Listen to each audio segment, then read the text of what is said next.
Okay.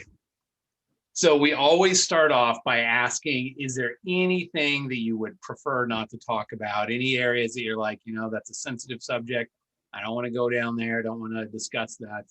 We always want to just make sure that we're sensitive to what would work best for you. Yeah, I've thought about this, and I'm going to be pretty transparent with everything. Okay. The only thing I may not be transparent about is I'm kind of a stickler for the LDS community is so small. When you talk about an ex-wife, there's a good chance someone will know them. So I don't like to get too much. So there's some medical issues with some one of my ex-wives, and that's not to talk about. So I'll let you guys know. But for the most part, I'm going to be fairly transparent. Great. Great. Great. Yeah. Yeah. Okay. Well, good. By the way, Celeste, you may see something popping up. Christina, I'll make you co-host too. Okay. But you may see people kind of popping up from time to time. Just go ahead and admit them in when they come in, because people sort of come in and out. So you see that come up. But we do ask everybody to kind of turn off their camera, turn off their microphone during the show, so that we can kind of focus on Joe and kind of the guest here.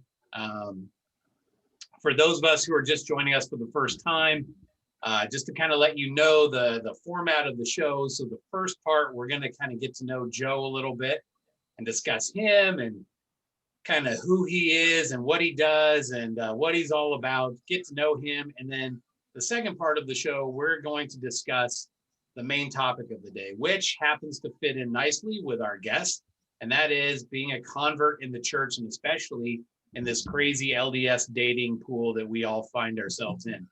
So, and at the end, we kind of pull it all together and wrap it up. And, there will be some time for audience participation, and we will ask the audience to come in. We'll kind of bring you in one at a time. You can ask Joe some questions and things of that nature, but we ask that you raise your hand, kind of, make sure that we kind of do it orderly, so it's not just a huge mess of everybody wanting to flood Joe at once, because everybody has so many questions for him, I'm sure. So having said that, if this is your first time, again, please just go ahead and like us on Facebook. Just give us a subscription there on YouTube if you can. We'd love to have you. We're trying to grow our numbers. Share us with your friends and anybody else that may be interested. And if you're interested in being a guest on one of the shows, please reach out to us. We'll be sending out a form shortly to kind of advertise and say, hey, we want to know what makes you tick. We want to know, we want to have some interesting guests on, and we'd love to have you. So having said all of that, okay. So Joe, how you doing? I am doing very well. Doing great today. I'm doing good. So, and just to let you know, I know there comes a time where sometimes people get on and they kind of have a tendency to want to talk about their ex, and sometimes that sort of comes out with people. We really kind of discourage just sitting around ex bashing. Anybody can do that. We get it. People are divorced.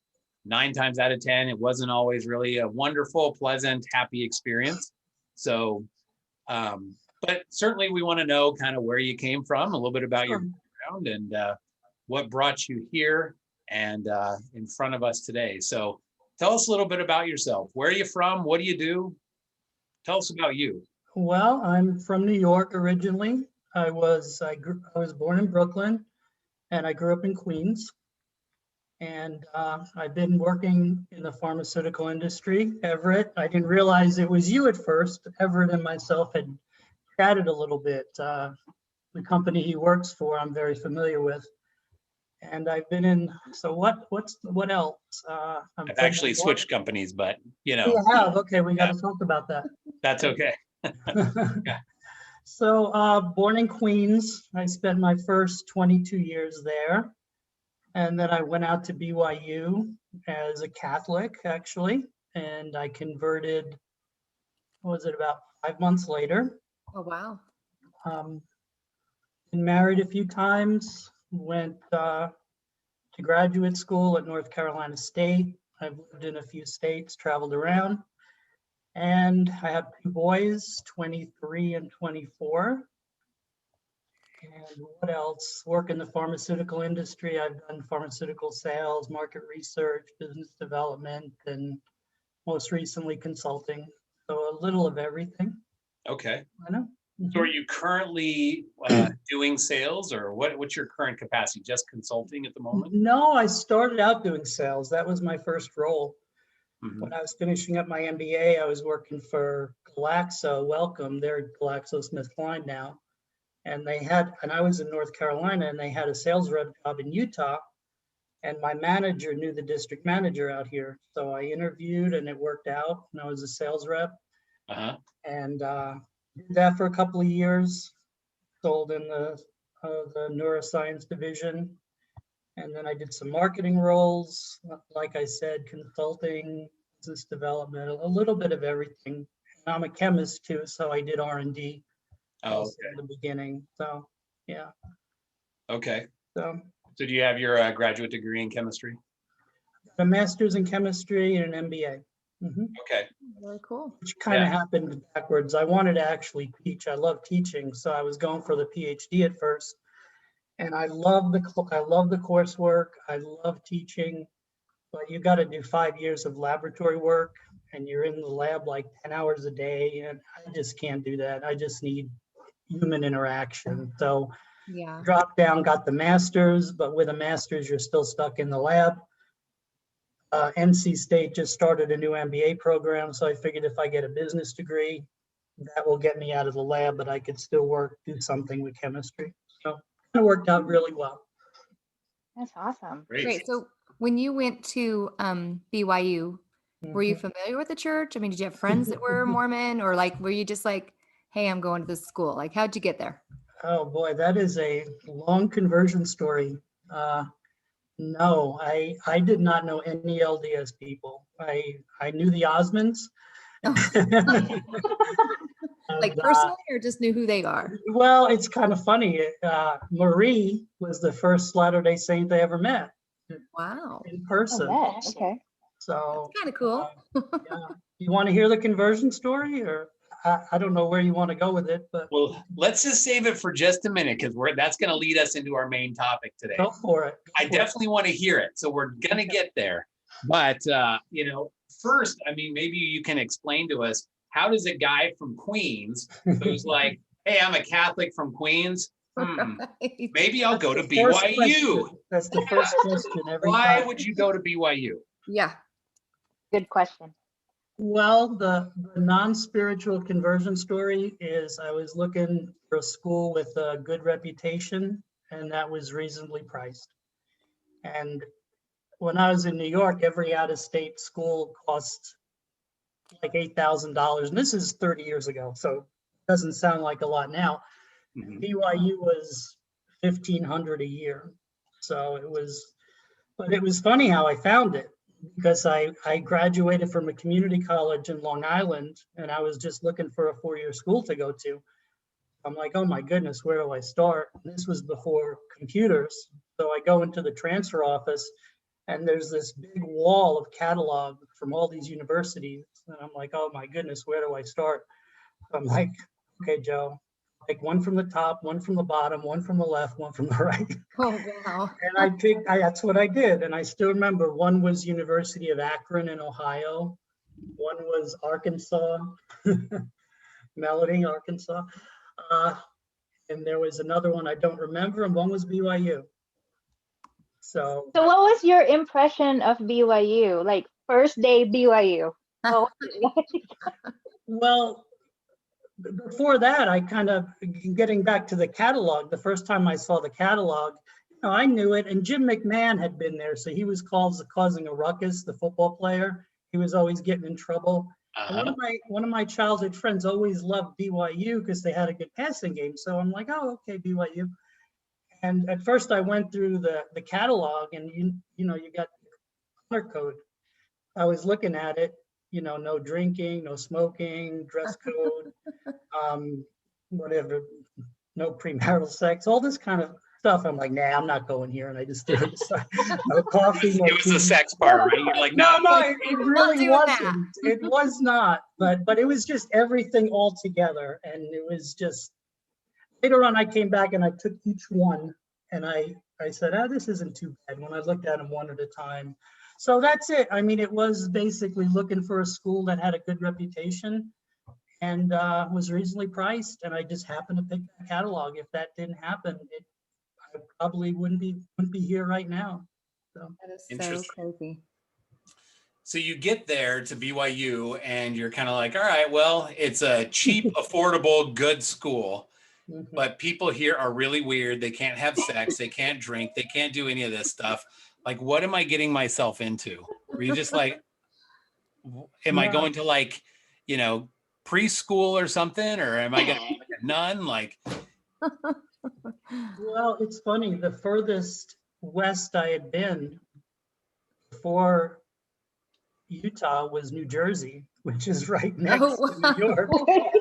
So, That's like massive culture shock. I can only imagine. I was so tired in New York. People don't make eye contact. Everybody's in a bad mood. Hey, I was born in New York, You were really? What part? Poughkeepsie. Okay, not too far. Not too far. you just described what sounds like the entire West Coast. Nobody makes eye contact. Everybody's in a bad mood. Welcome to Portland and Seattle. I know, huh? And the How did San women, Diego? and the women, everybody's provocative and everything's hanging out. And anyway, once I got to BYU, they're wearing dresses and everybody's conservative. I'm like, wow, this is great. Oh, you liked it. It works So for you. I embraced it. I really loved it. It was kind of quirky. Well, the first thing I get there and I'm flying in and it's all brown, it's all desert when you're in the plane. And I'm used to the green East Coast. And again, this is 30 years ago. So the drive from Salt Lake to Provo, Lehigh used to be all mud Right. and horses. So I'm like, I did say that, Everett. I said, what did I get myself into? I'm not even kidding. I really did. You're in Footloose country before they built everything up there. Yeah, exactly. So, yeah, it's funny because, when you're in the dorms, I was in the dorms and you have a resident assistant who's about 1 year older so they can kind of keep track of the freshmen. Uh-huh. So his name was James and James had an interview with everyone on the floor to get to know them. So I'm sitting in there with James and he asked me, are you a priest? And I'm thinking, do I have a white collar on? Because I'm thinking a priest is the Catholic Church. I had no idea. So, and he had no idea. So he's like, oh, you're not LDS. And I'm like, no, I'm not. And okay, cool. And so that was kind of interesting at first. Were you like, what the heck? Is everybody a priest in the LDS? I mean, the No main wonder thing there's going not a out lot of there- sex going on. The main thing Forbidden. going out there was I didn't want to be, I'm not prejudiced, obviously going out to a 98% Mormon school. I didn't know how they would embrace me. So I was a little concerned about that. But another funny story is, you first get there and everybody's decorating their rooms up. And, on the East Coast, I would go to my friends and they have their dorms and they're putting up pictures of women in bikinis and all this kind of stuff. And I'm in the dorms and the guys on the floor, they're putting up these pictures of old men. And it's the same old men in every room. And I'm like, what is going on? Obviously the prophets and everything. You're like, I've heard of young boys, but old men, what's going on with this? Oh man. Facts, dorm room facts. So yeah, it was very quirky. It's funny. You got to laugh. It's funny stuff. And so that was my first impression. You have to take Book of Mormon class. You're required, whether you're LDS or not. But I embraced it. Everybody, I was a good kid growing up, even though I grew up in New York. I was pretty straight laced. I'm street smart from growing up there, but my friends were good guys. We never bothered anyone. We just had a good group of friends, and I made a lot of good friends at BYU. And I did curse a little bit. I wasn't like my friends back home, but once I got there and nobody did, I just blended right in, and gradually that went away, and You know, I it wish was fun. that my daughter, who's currently at BYU, was going when you went, because she's doesn't say that there's a lot of profit pictures on people's walls nowadays in those dorms. It's pretty crazy up there right now. I've had my eyes open to what goes on that campus. So kind of crazy. Mm. And my girl's a good girl. She just has a lot of friends that might be doing things they shouldn't, I Mhm. guess. Someone But your actually story said also reminded me of the BYU Hawaii days, because granted yours was 30 years, what mine was about 10 years ago. It's so similar. It's still the same culture that started back then. And I mean, I guess with Celeste kids and the culture now, maybe it's a little bit more different. So, but yeah. it's amazing how to hear that. It's like, ooh, reminisce the dorms. So Mhm. Yeah. Yeah. So you end up going there to BYU, and you're thinking, all right, well, did it ever occur to you that you may end up becoming Mormon? Or are you like, nah, it's not gonna happen?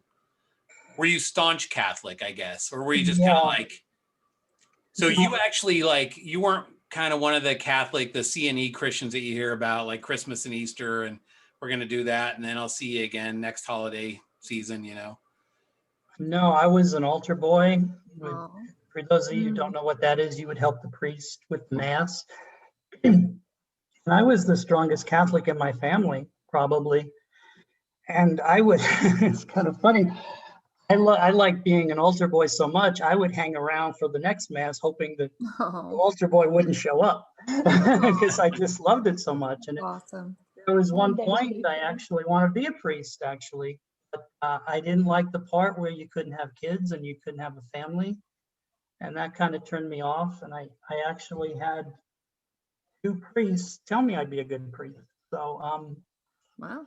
yeah, so no, I didn't plan on converting, but I'm open-minded, so I didn't have any trouble learning about the LDS faith. And everybody on my floor was amazing. Everybody was open to me and accepted me. And I had an amazing Book of Mormon teacher who was an older gentleman, and his wife, they kind of tandem taught it. And I remember going up to him the first day and said, "Hey, I'm not LDS. I don't know any of this stuff." And he's like, "Oh, don't worry, you'll be fine." He was from Mexico. He was great. Arturo de Hoyos, he's amazing. So, but another funny story I still remember, he's writing all the prophets on the board, Isaiah and Joseph and everybody, and then he writes Joseph Smith, and I'm like, yeah, right. So, but it was good. It was good. And things just kind of progressed little by little. So was there a pretty face involved that got you a little more warmed up to being in BYU and the culture? You mean, did I meet a nice girl when I went Yeah. there? Like, wink, wink. That's always what happens at BYU. So that's what I'm wondering. Yeah, no. My conversion had nothing to do with a girl. I didn't date my first semester. Most of them would not date me, to be totally honest, Mm. because I was not LDS. I did date the second semester. So no, I like that there was no girl involved, and it was totally my decision, which That's awesome. I think it should be that way. Mhm. Yeah. Was there ever a time when it's such a small community and people are like, oh, that kid who's not a member? Because I remember like being in BYU, we would know who's the member, not a member. I can imagine. Did everybody converge on you and like, okay, he's not a member, we're gonna work on this? Well, that's part of the reason everyone's so nice to you. Now I know that, right? Yeah. But no, they're all genuine. They were all good guys. But yeah, they actually called the missionaries and had said we got a non-member, on our floor. And the missionaries said, "Oh, we knock on everybody's door." I believed them back then. I didn't know. So That's got to be like such a crazy thing to be like a missionary in Provo. I don't even know. Is it a Provo mission or is it like? It's a high conversion rate there. Like Utah does pretty high amounts. I don't know about Yeah, but you're actual just Utah being County. fed like converts all the time, you know? You're not really, why would you go out door to door? It's just like, hey, let's go like chat with all the members, you know? That would be weird. Yeah. Or you go to the MTC and when it's time to like, all right, guys, time to go out on your mission, you just cross the street. All right, go for it. Have at it. That's weird. I guess it is. So hang on a second. Okay. Sorry, sometimes I gotta turn a few cameras off, but so you get to BYU, you're kind of thinking, all right, well, I'm just gonna get a cheap education. Did it occur to you at all before you got there, like, there's a good possibility I may come out of this and not be Catholic anymore? Not in the beginning, no, not at all. Once I started taking Book of Mormon class and learning about some of the beliefs, and when I would see there were things in the Bible that the LDS did that no one else did, like baptisms for the dead, that is in the Bible. Stick of Judah, Stick of Joseph, Book of Mormon, the Bible. Isaiah 3:3, the Lord shall establish his church in the mountains, Utah. All these things started just meshing together. And my teacher wanted us to read the Book of Mormon every day for a minimum of 20 minutes. And once I started doing that, you know, when I first got to BYU, everybody was smiling. You're walking on campus, they say hi to you, they make eye contact. Unlike New York, I'm like, why is everybody so happy here? It was really weird.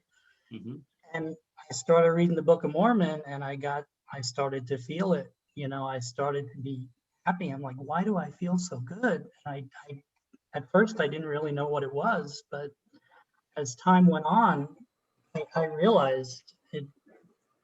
And once you learn more about the Book of Mormon, how it's the most correct book and how it can bring you joy, it just, I'd never been happier. I really wasn't. And everything just, again, there's more steps that everything fell into place, but that's kind of how it happened. But no, I had no intention of converting, no.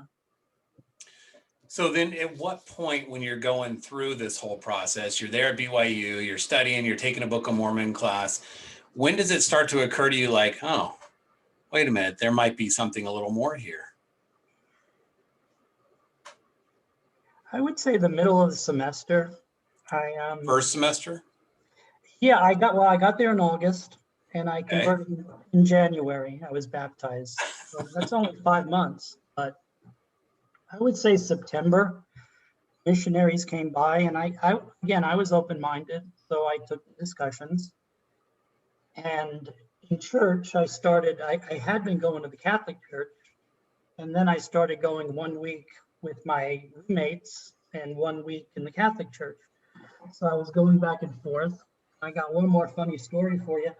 The first day in the in the LDS church, we went to church, and, you know, before they start everything, the announcements, and they're going, the Bishop Rick will be staying after to give temple recommends. The Bishop Rick will hosting a volleyball tournament. The Bishop Rick will be having a picnic next week. And I lean over to my friend and I'm like, man, this bishop named Rick must be really busy. So just these little quirky things that nobody knows, Lord, steak, all that stuff. Right. So to answer your question, Everett, I started taking the discussions and I went through all of them. Brother De Hoyos, I still remember, he would spend hours with me up in his office in the Kimball Tower, just teaching me. He was amazing. Was that your teacher or one of your instructors? Yeah, that was my religion teacher. And I got another interesting story with him going forward. So I took the discussions and I got stuck on, I took all 6 and I got stuck on 2 things. Blacks not receiving the priesthood until 1978 and leaving the Catholic Church. I was having trouble with those 2 things. Yeah, And absolutely. I got stuck probably around October, and the missionaries wanted me to get baptized, and I'm like, I just can't get through past these two things. And they kept asking, and little by little, they stopped asking, and I didn't see them for a while, and things kind of just came to a halt at that point.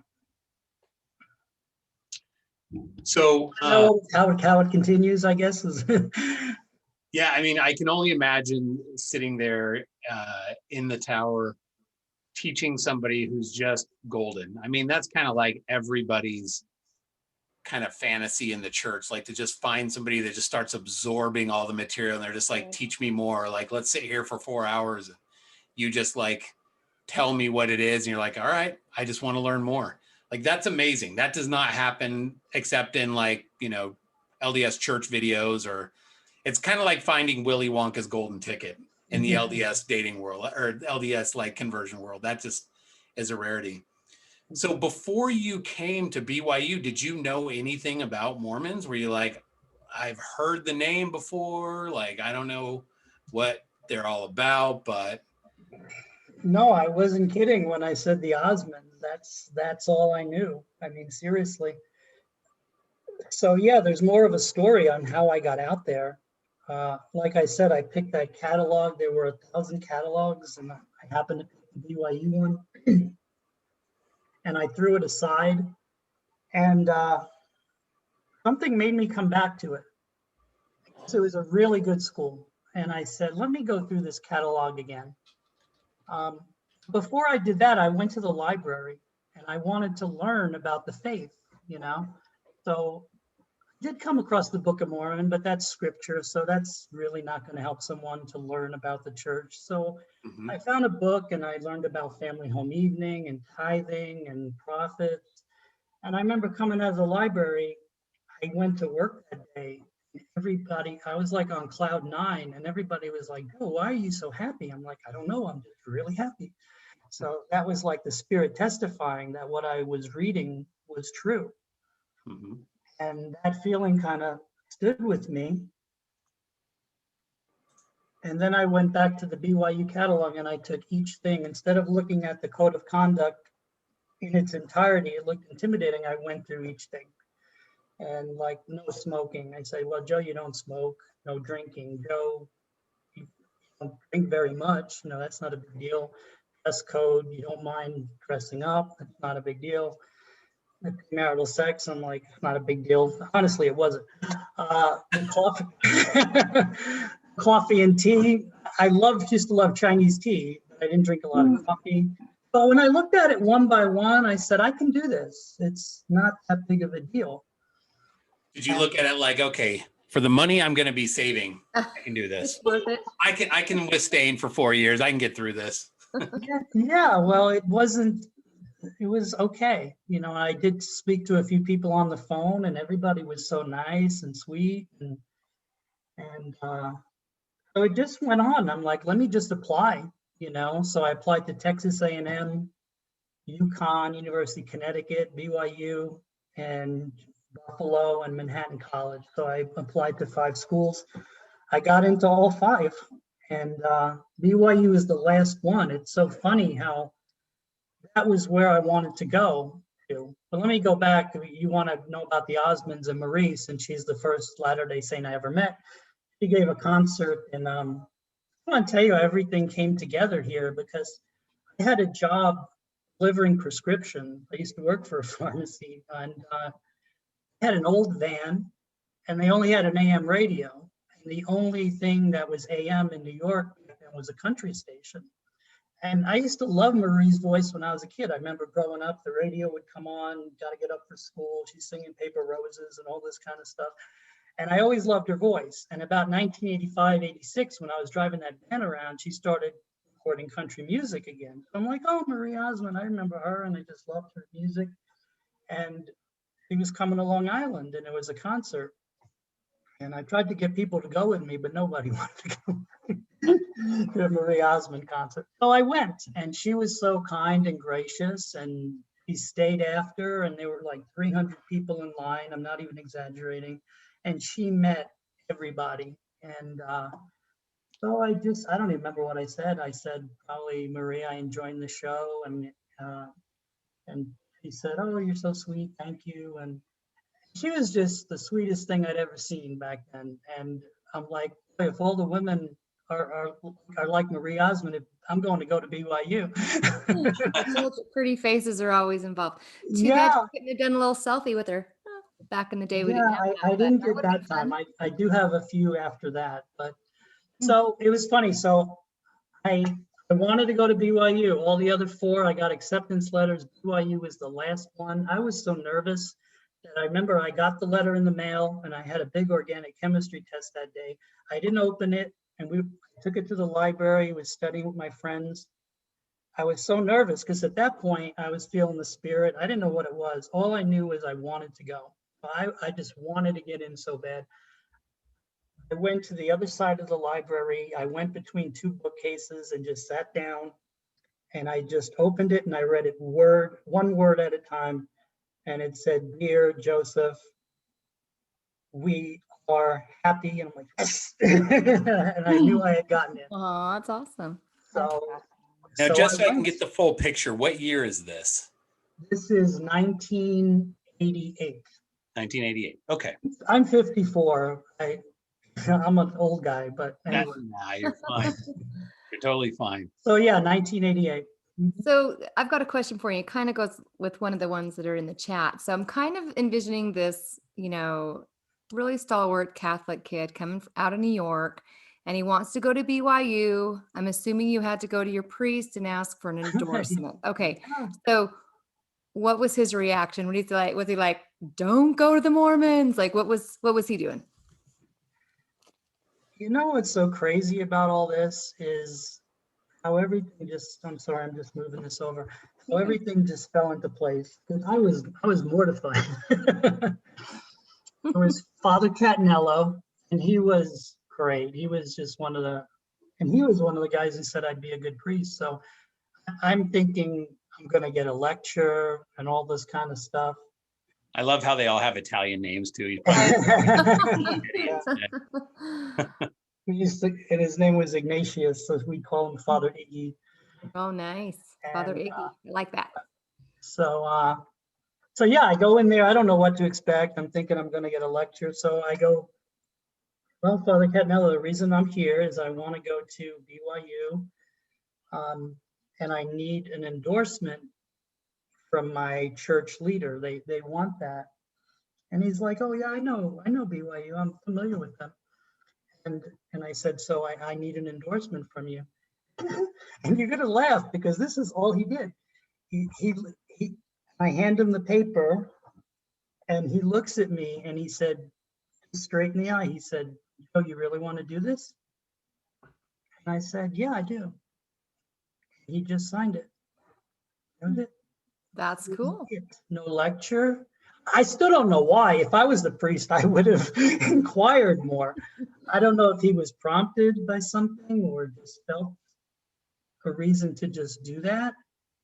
That was it. And he said, "You're going to do well." And that was And it. your parents didn't have an issue. They were supportive. It seemed like you were raised in a pretty open family, like open to different cultures and people and whatever. It didn't seem like you have any biases. So were they just okay with this choice? Yeah, well, growing up in New York, you're with everybody, so Right. I'm not prejudiced at all. So I grew up with my mom and my grandmother, so they would go. My mom would go to church Christmas and Easter. My mom was a little disappointed at first, but she was fine. And before she passed away, I'll never forget this. She said, "I'm so proud of the man you've become since you joined the LDS Church." Wow. So that meant a lot to me. Oh. And it was hard because growing up, my mom and grandmother, they had bipolar disorder, and I was an only child. So I had been taking care of them for years.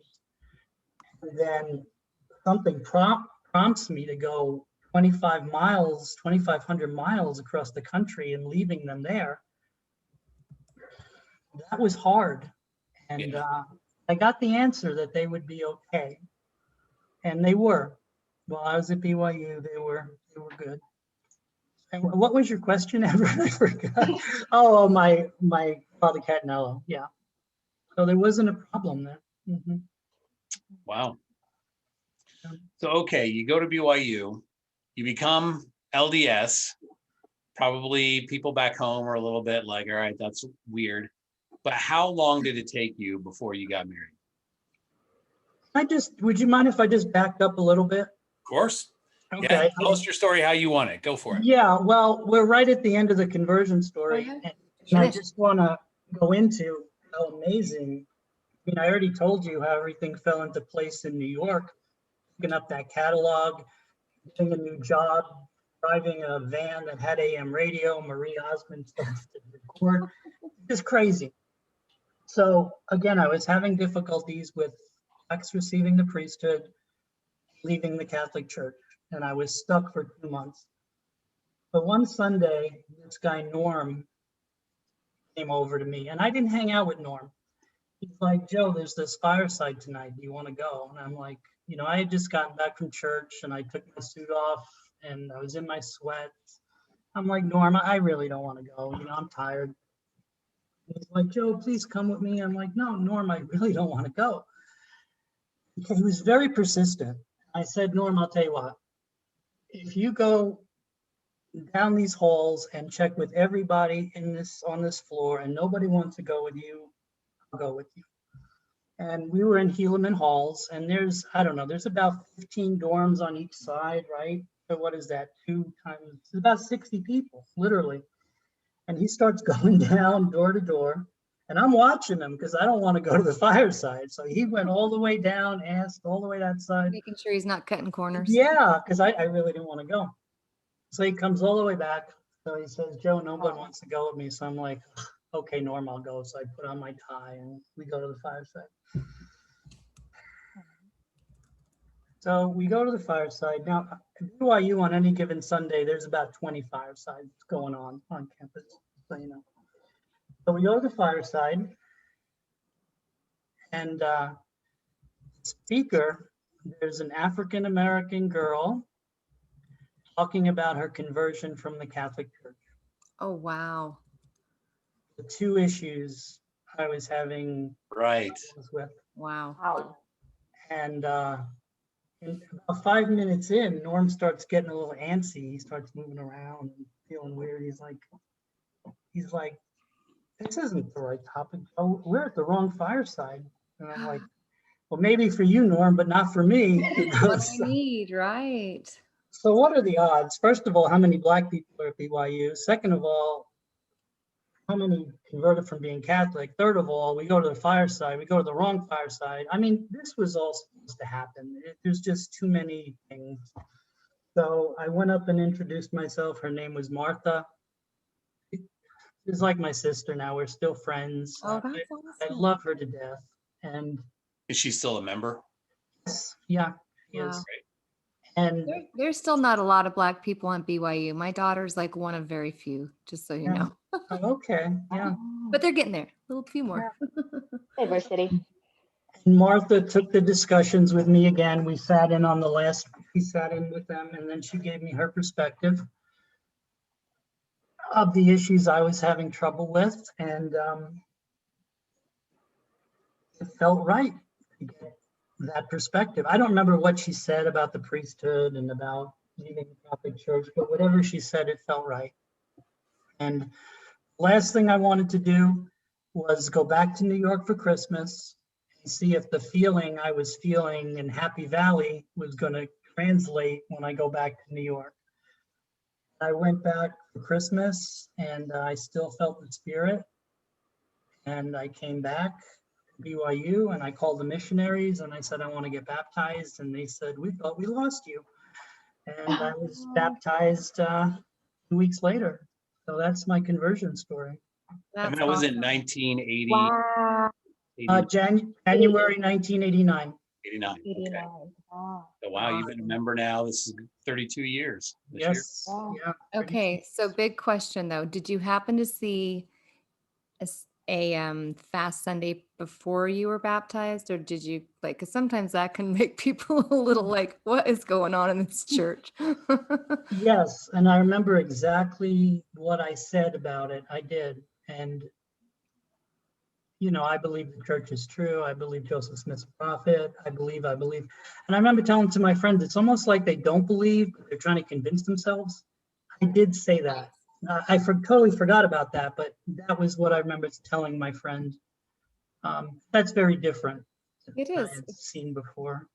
It's a Yeah, unique thing for yeah. real. And I don't remember what I said beyond that, but I did. It was a little weird. I said it's almost like they're trying to convince themselves. But my conversion was a spiritual conversion. It was in my heart, and that's why no matter what happens, no matter what I see on YouTube these days, there's so much junk on YouTube. No matter what I hear negative, my conversion is a spiritual conversion, and I never feel the spirit anywhere else than I do in the LDS church. It doesn't matter what I hear, what I see. I got a scientific background, so I'll research everything, but it's a spiritual conversion. It's mine. It wasn't because of a woman or anything else. And that's always sustained me over the years. And it hasn't been an easy journey. Since I joined the church, it has been difficult. But that has gotten me through. I have a very special kind of place in my heart for the Catholic Church. I had a very close family that I was friends with growing up, and they were staunch Catholic. And they were almost like a surrogate family to me. Whenever there was problems going on at home and things like that, I'd go and stay with them for a while. And I remember one year, I must have been probably 14 or 15. I was staying with them. It was a Sunday, and I loved the feeling in their home because it was just very cozy there and very nice. And their mom was nonstop praying the rosary. That was her thing. And I didn't know my head from my rear end when it came to religion. I was young and dumb, but I thought, I just love this family so much. I want to be like them. And so one Sunday, they were going to go to church, and I'm like, I'm going to go too. And if I like it, I'm going to be a Catholic. I wanted my own identity. I kind of wanted to break out from my family. And it was really interesting because we were all I had been staying with them for a little while, and we were all getting ready and getting showered and stuff. And so the parents get ready with the youngest. So it was my friend. He had an older brother. I wasn't even old enough to drive. Neither of us were, but his older brother had a car, and he was this mechanic that was always into it. And he was that was his pride and joy. And I always looked up to him wow, Travis is amazing. This guy knows everything. And so we were getting ready. The parents are all right, we're already ready. We're going to take the sister. We're going to all go. We'll save you guys a spot. You, me, and Travis, the guy who could actually drive. When you guys are ready, go meet us there. And we're all right, that's cool. And I was excited. I got all dressed. I got all ready. I was ready to go. And so finally everybody gets ready, and we go out and get in Travis's car, and he goes to turn the ignition, and nothing. It is not even cranking over. It's just completely dead. And I'm sitting there okay, well, Travis knows what's up because he rebuilds engines all the time. This guy is he knows exactly what's going on. We'll get this going. So he goes out, he pops the hood, and he's tinkering around with it over and over and over again, probably for half hour, 45 minutes. We're fiddling with this thing. He's I don't get it. Everything's okay, but nothing's happening. He's I'm stumped. I don't know. And I remember that feeling of just this sucks. I was so excited to go, and that was going to be my new course. I was going to change direction, and I was going to announce that to my parents, and that was just how it was going to be. I was going to be like this family. So we didn't end up making it that Sunday. His parents end up coming home. They're like, what the heck? We saved you a spot. Where were you guys? And he relays the story. The car wouldn't start. And the dad's all right, well, let's go out and take a look. And they go out, car started right up. And I just remember thinking like, I just got robbed. Like I was so frustrated, and I never had the chance to go again with that family until years later, when I had like kind of just sort of settled down and kind of gotten my feet underneath me. I sort of had actually read the Book of Mormon and kind of knew a little bit what I was doing, instead of like, I just want to do this because it sounds like a good idea. But I still go like to sometimes, obviously not this last year, midnight mass when I get a chance. You know, I love that. Yep, I love it. Well, it's nothing like that. Yeah. Yeah, it's fantastic. I love the Catholic Church. They have this thing here in Portland called the Grotto. That's it's got like a nativity scene, and they've got this festival of lights where there's like, I think it's like 1.5 million lights or something like that. It's a lot that they, you know, just Christmas lights everywhere and nativity scenes and choirs. And I just have always really loved how much the Catholic Church kind of goes all out for those things. And so I have a special place in my heart for them. I always have.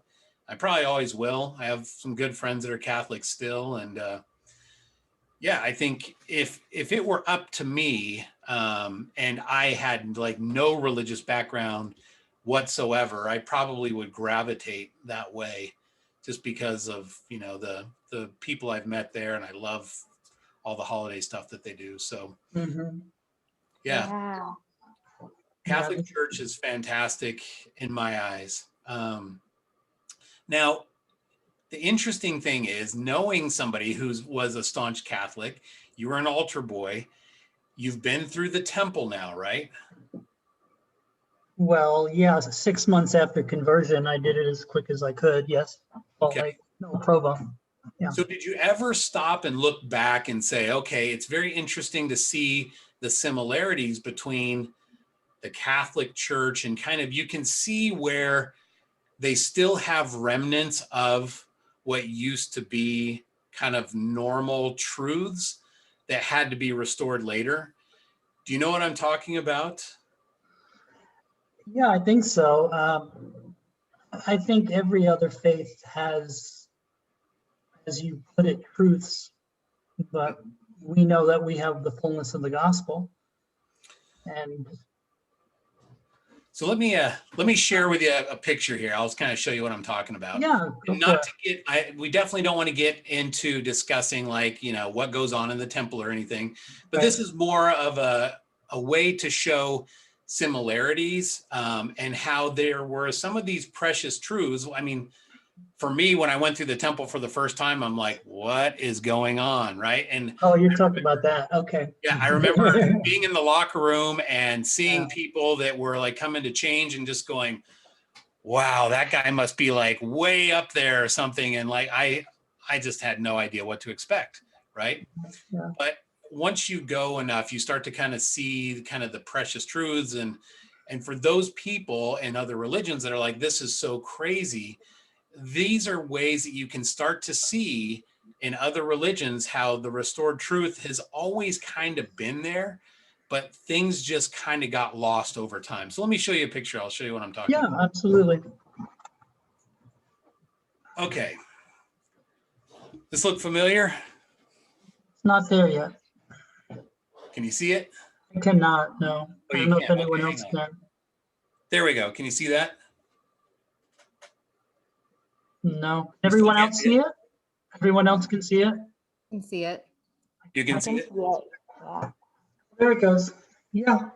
Okay. Right. Uh-oh, it says my screen sharing is paused. I'm not sure. Oh, I see what you're talking about now, Everett. There we go. Okay. I think I see where you're going. I think it's fascinating when you just, and like I said, I don't want to get too deep into things, but when you start to look at some of the similarities and the deeper doctrines that we think of in the temple, and this is Pope Benedict, Benedict, I forget his number, the 6th or 4th or something. And so he's got silver hair and you can't really see the hat he has on his head, but you know, you start to kind of see some of those. Let me kind of change here just a little bit. You know, these are the kind of things that in the Catholic Church, you're just kind of like, well, it's just Catholic tradition. That's kind of what they do. And in the Mormon Church, you're like, huh, interesting. That's kind of maybe a little bit more understanding behind it when we go through the temple. So to me, it's always been, I feel like they are, they've got a lot of the truths, but just off a little bit because of time and, you know, just some plain truths have been kind of distorted over the centuries. So anyways, I didn't want to get too deep into that, but. No, I appreciate that because I never put that together with the hat and the. Well, Hey, there's Dress in the actually a front. lot of different religions that have religious clothing that kind of mirrors. It's an Mhm. interesting, you know, people look at us like it's different because we kind of do it within the temple and we keep it there. So they kind of feel like it's a secret and we're trying to hide things. But there's a lot of religious outer worn garb that Right. people wear that's very close. So Yeah, it's a very interesting, sorry, my microphone is coming apart here.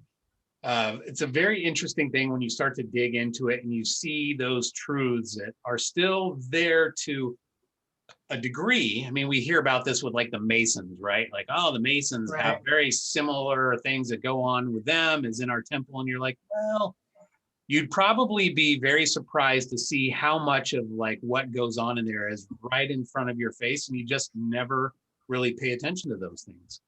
Mhm. So, for example, you've gone through school, and sorry, we gotta mute somebody. And so, for those people who are kind of coming in, just to give a reminder, please mute your microphone and turn off your camera for the show.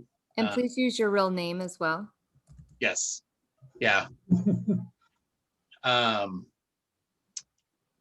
So I totally forgot where I was going with that. I interrupted myself. The I just, Masons, you're talking about the Masons. so right, the Masons. So for somebody who's been through school, been educated, right, even through high school, you wear this cap and gown, and when you graduate, as a symbol of things, what is it that you do with the tassel? Do you remember? Right. Kind of interesting how that works, right? Yeah. So yeah, when you start to see these things all around us, I think it's fantastic when I see somebody who comes from another religion and they, you know, it's like they're ripe and they're ready. They've got all this stuff and they're like, feed me more. Like that's to me amazing. So anyways, I feel like I'm kind of going off on this. No, it's I think it's you- great. Jesus Christ, actually- like, we'll end our lesson now. So a lot of things I never thought about. So yeah. yeah. Okay. So I've got a question for you, but it's like not about religion. But Yeah, I sure, Celeste. caught when you were explaining about your background that you had said you were raised by your mom and your grandma. So Right. is the lack of father, is that a story you're willing to share as to why your father wasn't present? Yeah, that's an interesting story. I got so many interesting stories. My mom and my dad were high school sweethearts, and my stepmom, they all grew up in Brooklyn together, and they all knew each other. And my mom and dad were, he was going off to the military, and they had dated in high school. And he came back from the military and didn't marry my mother, and she was devastated. I think that's really when her mental illness started, when he didn't marry her. And so he went off and married Marie, who's now my stepmom. And so I never grew up with my dad. I knew he existed. I knew who he was. I knew I had 3 half brothers. But my dad knew I existed. My brothers never did. And so with that, well, what did you want to know, Celeste, before I jump forward? Well, I was raised without a father, so that's why I'm kind of always curious, like the storyline as to how some people end up being raised without a dad. Yeah, I didn't know if it was, you know, Yeah, I the didn't even storyline. answer where I came from, actually. I forgot that. Somehow, since they had been all friends, when one of my half brothers was born, again, I had known him by then. Somehow my mom squeezed her way into the house to see the baby, you know, and my stepmom today says, my dad's name was Joe, says, Joe, why don't you drive Camille home? Big mistake. So she drives my mom home, and that's where I came from. I gotcha. Yeah. So I knew they existed. They didn't know I existed. I spoke to my dad one time on the phone. He was a really nice guy. I always like him because as a child, you're growing up, and every time your mother thinks about him, he has a nervous breakdown. So I hated him because of that, which as a child, as an adult, you know that's ridiculous. He didn't do anything. Right. But I had this negative connotation with him, and I I still remember, I don't know how old I was, but somehow my mom would always call him. And I still remember she was in the middle of a nervous breakdown, and I heard them on the phone, and I don't know if I was 9 or how old I was. I stormed in there, I took the phone, and I said, don't call this effing house anymore. That was my first word to my father. Oh, wow. Long story short, jump ahead 30 years, you get to a point where you want to know who your dad is.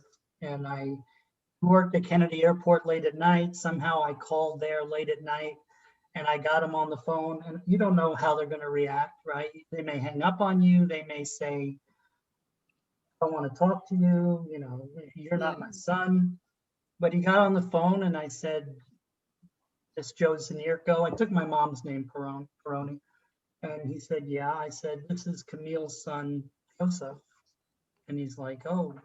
And I said, it just comes a time in a man's life where he wants to know who his dad is. He's like, okay. And he was really nice. And I didn't expect that. I didn't expect it. He's like, first thing he said is, how's your mother? Which I thought was really sweet. And I'm like, she's doing good. She's all right. And I said, look, I don't want to get you in trouble with your wife. It's not my reason for calling, or with your family. I just wanted to talk to you, and maybe sometime we could meet when I'm in New York. I had been living in North Carolina then. And he said, yeah, we can meet at a diner somewhere and do that. And he was a really nice guy. And I was taken back by it. And I never pursued it. When I went back to New York, I just never called him again.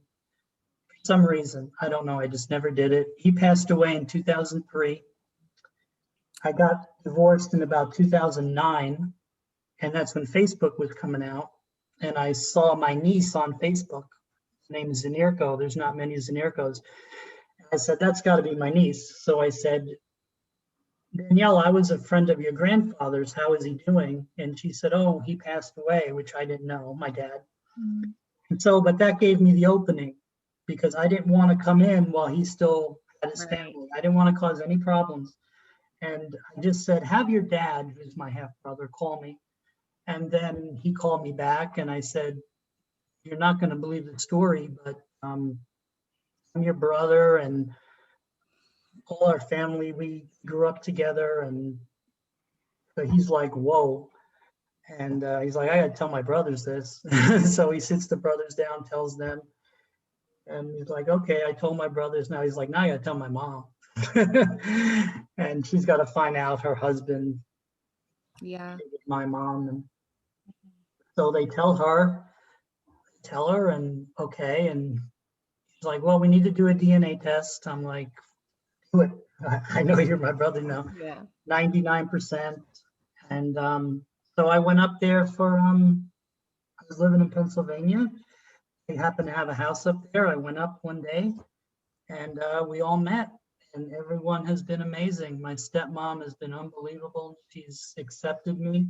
Wow. I've never seen any type of contention or difficulty with situation.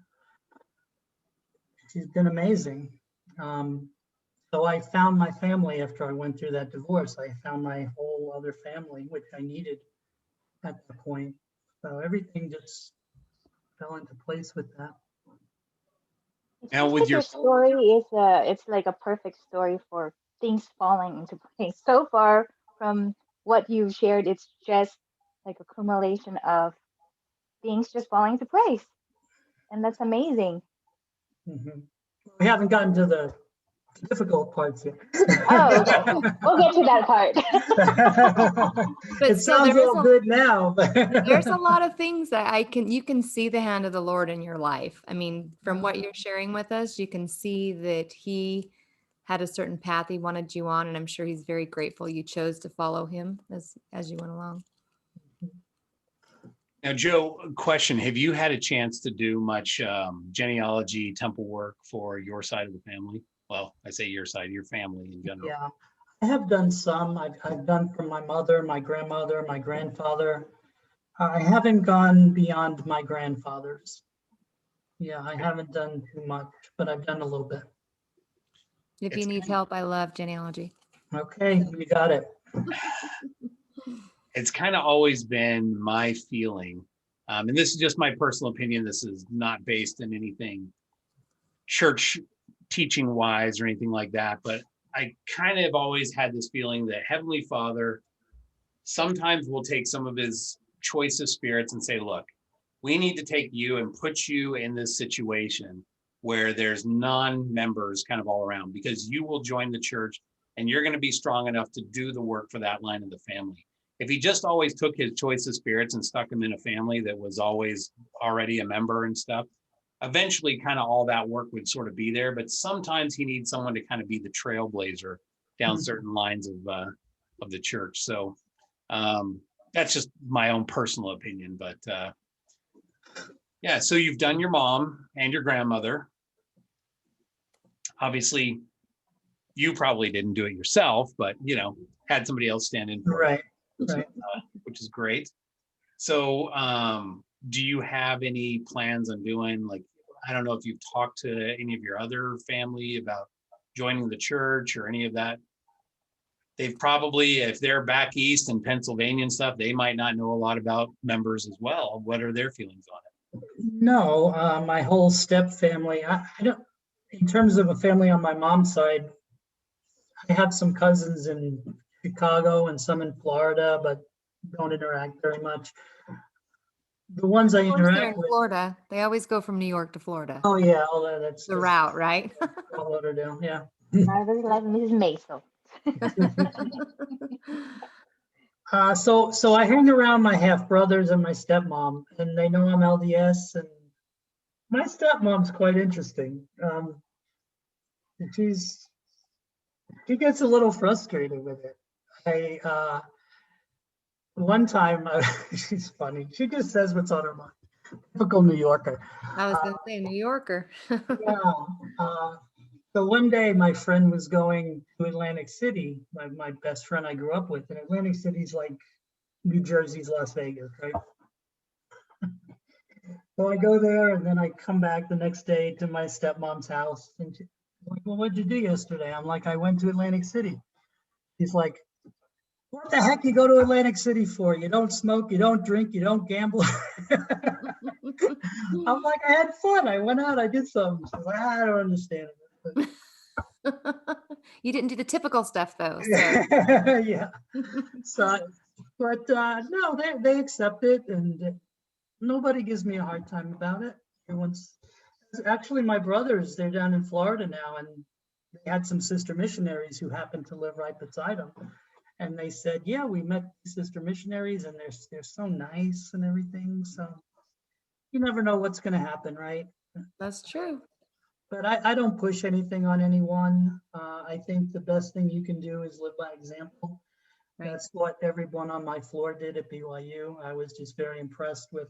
See, that's the thing, and I can't speak for every Catholic. Obviously, everyone's different. But everyone growing up in New York, they were Catholic. They didn't really live it. And Right. when I went to BYU 30 years ago, Christina and Celeste, they were living it, and that just really impressed me. So. Hey, I'm not that much younger than you. But hey, I was going to say, it's kind of like the saying, preach the gospel at all times, when necessary, use words. Like, I kind of feel like that's probably what you're doing. You're probably being a great example by the way you're living and the choices you're making. And so you really don't necessarily have to preach to them about the gospel. They're probably learning a lot just by watching you. So you never know. They There may was have a questions. Yeah, there was a part of me growing up that I kind of not like being a member of the church, just because, every Sunday is like keep the Sabbath day holy. And I remember when I was probably like 6 or 7, we were in this roller skates club, like kids club, and we were invited in a TV show to perform, like, one of those kids shows. But then my dad said no because we have to keep the Sabbath day holy. And so I was just like at an early age, and we're surrounded, my extended family, my relatives, I mean, they're all Catholic, and we're just a few members of the church. So I get to see the difference. Like, my cousins can do it, and I can't because we have to keep the Sabbath day holy. And my dad was a bishop back then too. And so I struggled a little bit of just like, opportunities are lost because we're Mormons at an early age. Because you could have became But famous if you would have been on the roller skating. I know, but my dad as a bishop just put a halt on that. And so, but I so can relate about having, Catholic relatives. Yep. I went to school, and it's a Protestant school that's kind of similar to, our beliefs as Mormons. But then there's also a part of me that I just love being in the Catholic side because, like, their church is only 1 hour, where ours is down to 2 now. So Hey, mine's still only one right now. okay, That's that's true. That is true. I got to take this Um, call real quick. I'll be back in just a minute. All righty. Perfect. Yeah. So that was kind of, the experience that I have being in a diverse. I grew up in the Philippines, so the religion out there is very diverse before coming into Hawaii. And being already a Mormon, when I went to BYU Hawaii, I was like, this is like going on a mission, but for years. But it was good. It was a good experience though. That's awesome. Yeah. Well, ironically, I've got two fathers. My mother was married twice, and both of them were Catholic. One is since he's now a non-denominational Christian. But do you find, I guess it doesn't sound like you do, Joe, but it seems like for me, I get a lot of resistance from my fathers concerning my faith, and a lot of contention. And I try not to be contentious with religion because, I mean, we all know that that's just Satan trying to stir people in anger, right? But I kind of wonder, like, it's hard to have that connection with someone where you're supposed to connect on a father-daughter basis, when no matter what you're doing, they're always just not accepting you for who you are. Like, I feel like I've never been accepted because I'm LDS, and they kind of are always throwing that at me. Like, if we get together for whatever, it's always, so, you know what I read about your church? Or, like, it's always like they come at me. So it sounds like you're blessed and that you don't have that on your end. So that's great, Joe. So you don't experience that type of stuff? Well, I mean, like Christmas, you know, what does everybody want to drink? And they take the wine out. Oh, Joe won't be drinking wine, or it's time for coffee and everything. I did have to put my stepmom in her place once because she does do this. And the time I went to, what's that place in New Jersey? I got a mental block now, the Vegas of Atlantic City. When I went, I was telling you, you don't drink, you don't smoke. After she said that to me, I said, Ma, you know, my New York's coming out. I said, Ma, you know, I don't discriminate against your faith. I hope I would appreciate it if you didn't do it against mine. Right. And everything got silent, brothers. Everyone was like, oh, You don't do that to the queen bee. And Yeah. there was a bit of silence for a little bit, and you could tell everyone's she was all a little, like backing away from her, like, oh, dang, what's well, gonna I'm happen? pretty easygoing, and I think people take my kindness for weakness a lot of times. And I'm going to speak my mind if you're doing things that aren't appropriate. And I did that. And since I did that, she hasn't done anything. So I think she appreciates that I say that in the long run. There's no more little jokes or digs or anything like that. That's good. I wish that were my case. If it's not, I can, It's I can stand up all I want, but it's like, I swear it's like this reoccurring anytime I see, Yeah. it does kind of become a topic, but It can become difficult. Yeah. Yeah. It's a little frustrating. Mhm. But I try to keep it in perspective. You know, obviously Satan is going to do whatever he can to block them from, you know, getting more information. They're amazing people. They've got great belief in Jesus Christ, both of them. And I believe at some point they'll get a chance to hear it all anyway. I just try to be like, I'll try to walk away or something, but every now and then I have to be like, you, and I'm just like, you know, I'd really appreciate it if you would just respect me for who I am and love me for who I am, even if I'm not of your faith, and even though you wish I were, right? I'm not changing. Please love me for me. One of them has a easier time with it than the other, but you know, I think anybody who's a convert or has family members that might not be of the same faith might have that same type of thing go on. Yeah. Right. How about you, My Kristen? Do you have any of that? Yeah, my experience would be uh, so BYU Hawaii is probably like a little bit of a melting pot for me as far as religion and education and whatnot. And then there comes a point that you just felt that the gospel is so cool and great, and you just want to share it. And you know that you have family members that are Catholic, and you're like, haha, sisters, we have a referral. And so I would write down my aunt's, my grandma's name, and all of them, and then they would be like, did you put our names? Because there's like two elders or sisters, whoever just came to their house giving us Book of Mormons and all that.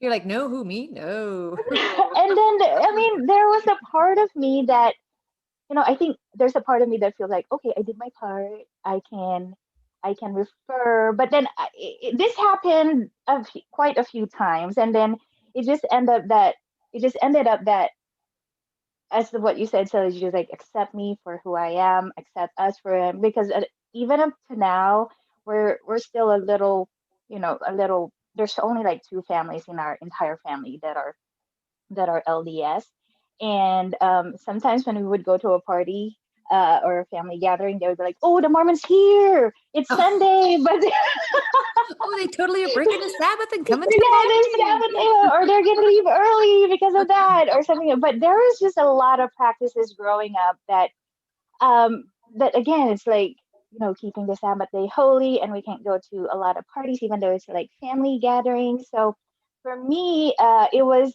it became the norm, and so I kind of like built like tough skin. Mhm.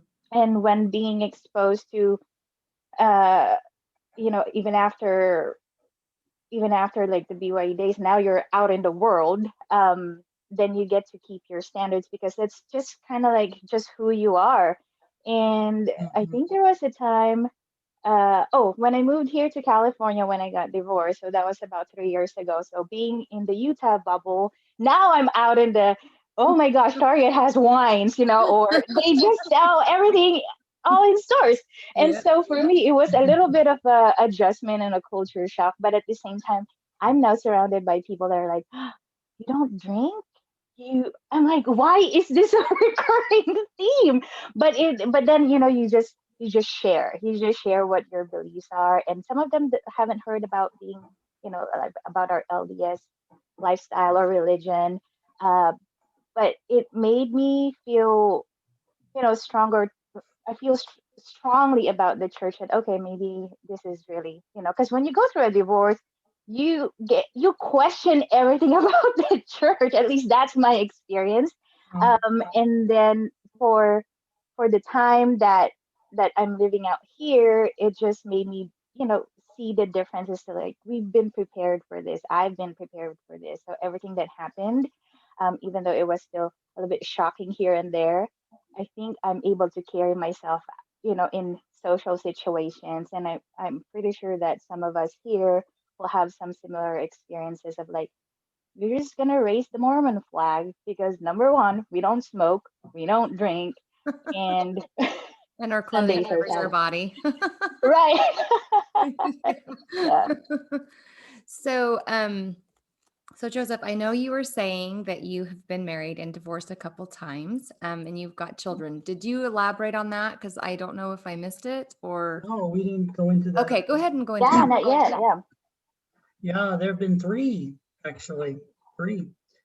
So my first wife, we met at BYU, like right after I converted. And we got married and we moved out to North Carolina. And she decided she wanted to lead an alternate lifestyle. So she is, she's openly gay now, but she's come out. So there's nothing wrong with me sharing that. Right. We're still very good friends. Actually, I had lost a lot of my belongings in a relocation disaster, so all my pictures and everything. So I texted her and said, "Can you send me the pictures from when we were married? Because I don't have them." This was a few months ago. She sent them, and we're friends on Facebook, so we get along great. I mean, she's literally like my little sister right now. I'm not even kidding. She's like my little sister. No kids with her though? No. No Okay. kids with her, and that was a good thing, obviously.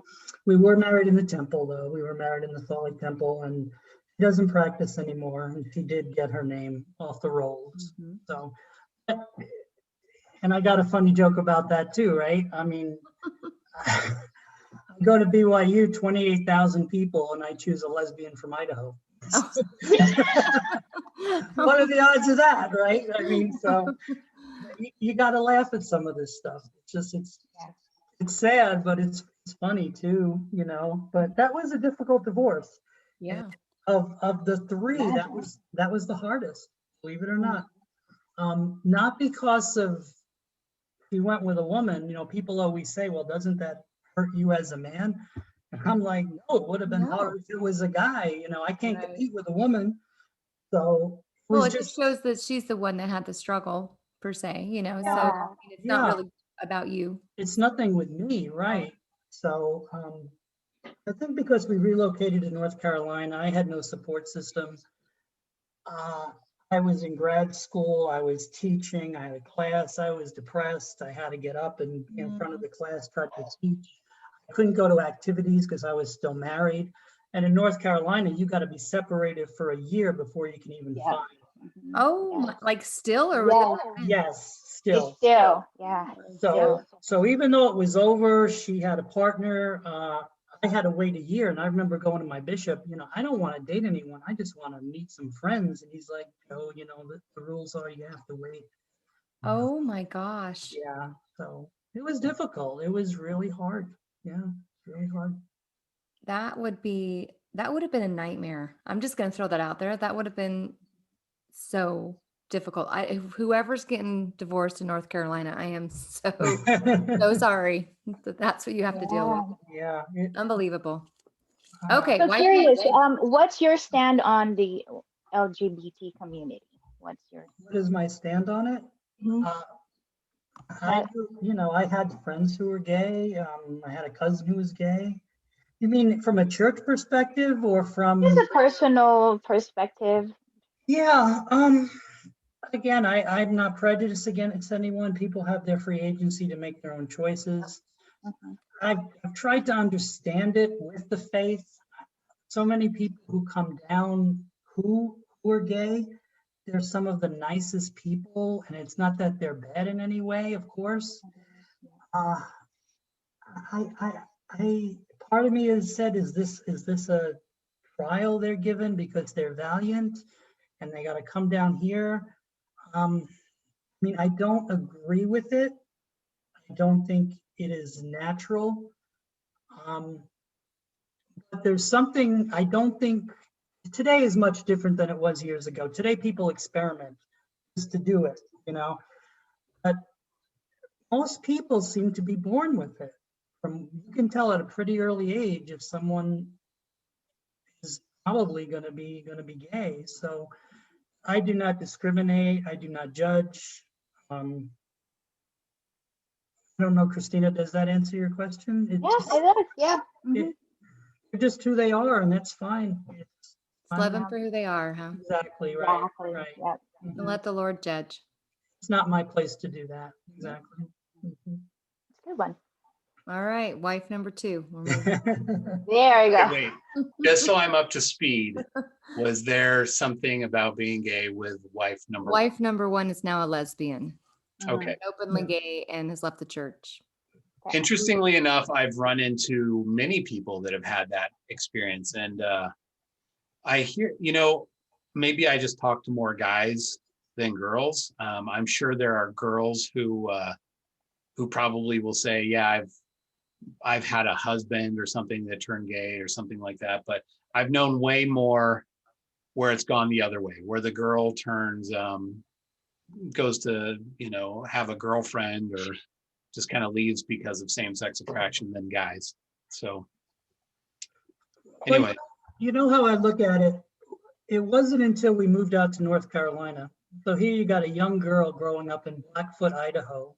Everybody's Mormon. She comes to BYU. Everybody's Mormon. How can you come out? It wasn't until we got across the country, North Carolina, where you don't have that big LDS influence where she was able to come out. So I think that was what happened with her. Yeah, probably. Yep. So wife number 2, that I consider my real marriage of the 3. Mhm. We got married 3 years after my divorce from my first one. We were both living in North Carolina. We met at a church conference in Atlanta. Pretty cool because, the conferences go from Friday to Sunday. First dance was at 7:00. We met at 7:00. Still remember seeing each other across the dance floor. And that was it. We hung out with each other the rest of the weekend. We didn't care who else was there. We didn't want to Aw. find Aw. anybody else. And we got married 6 months later.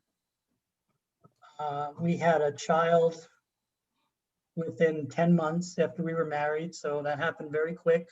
Honeymoon baby. It was a Valentine's baby. Yeah. I Is didn't it love even at know it. first sight? I didn't know it. My son did the math and told me it. He's like, yeah, I'm like, I never thought of that. You're right. And then my other son was 13 months later. So he came really quick. Oh, wow.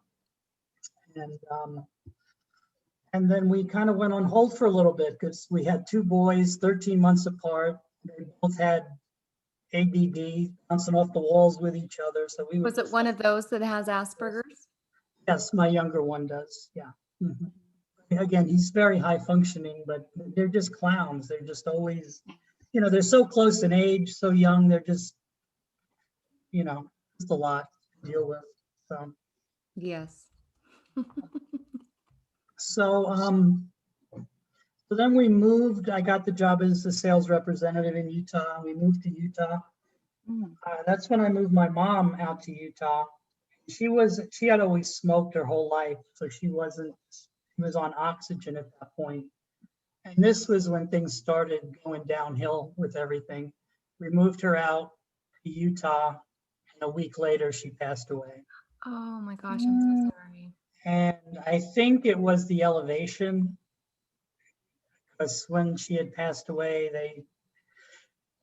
were you in the Salt Lake Valley? Is that where you were living? yeah, we were in Draper. Yeah. Your mom was probably like, hey, give me a pack of cigarettes every 10 minutes. It's still better than the air I'm breathing here. Well, Can we find a pack of cigarettes?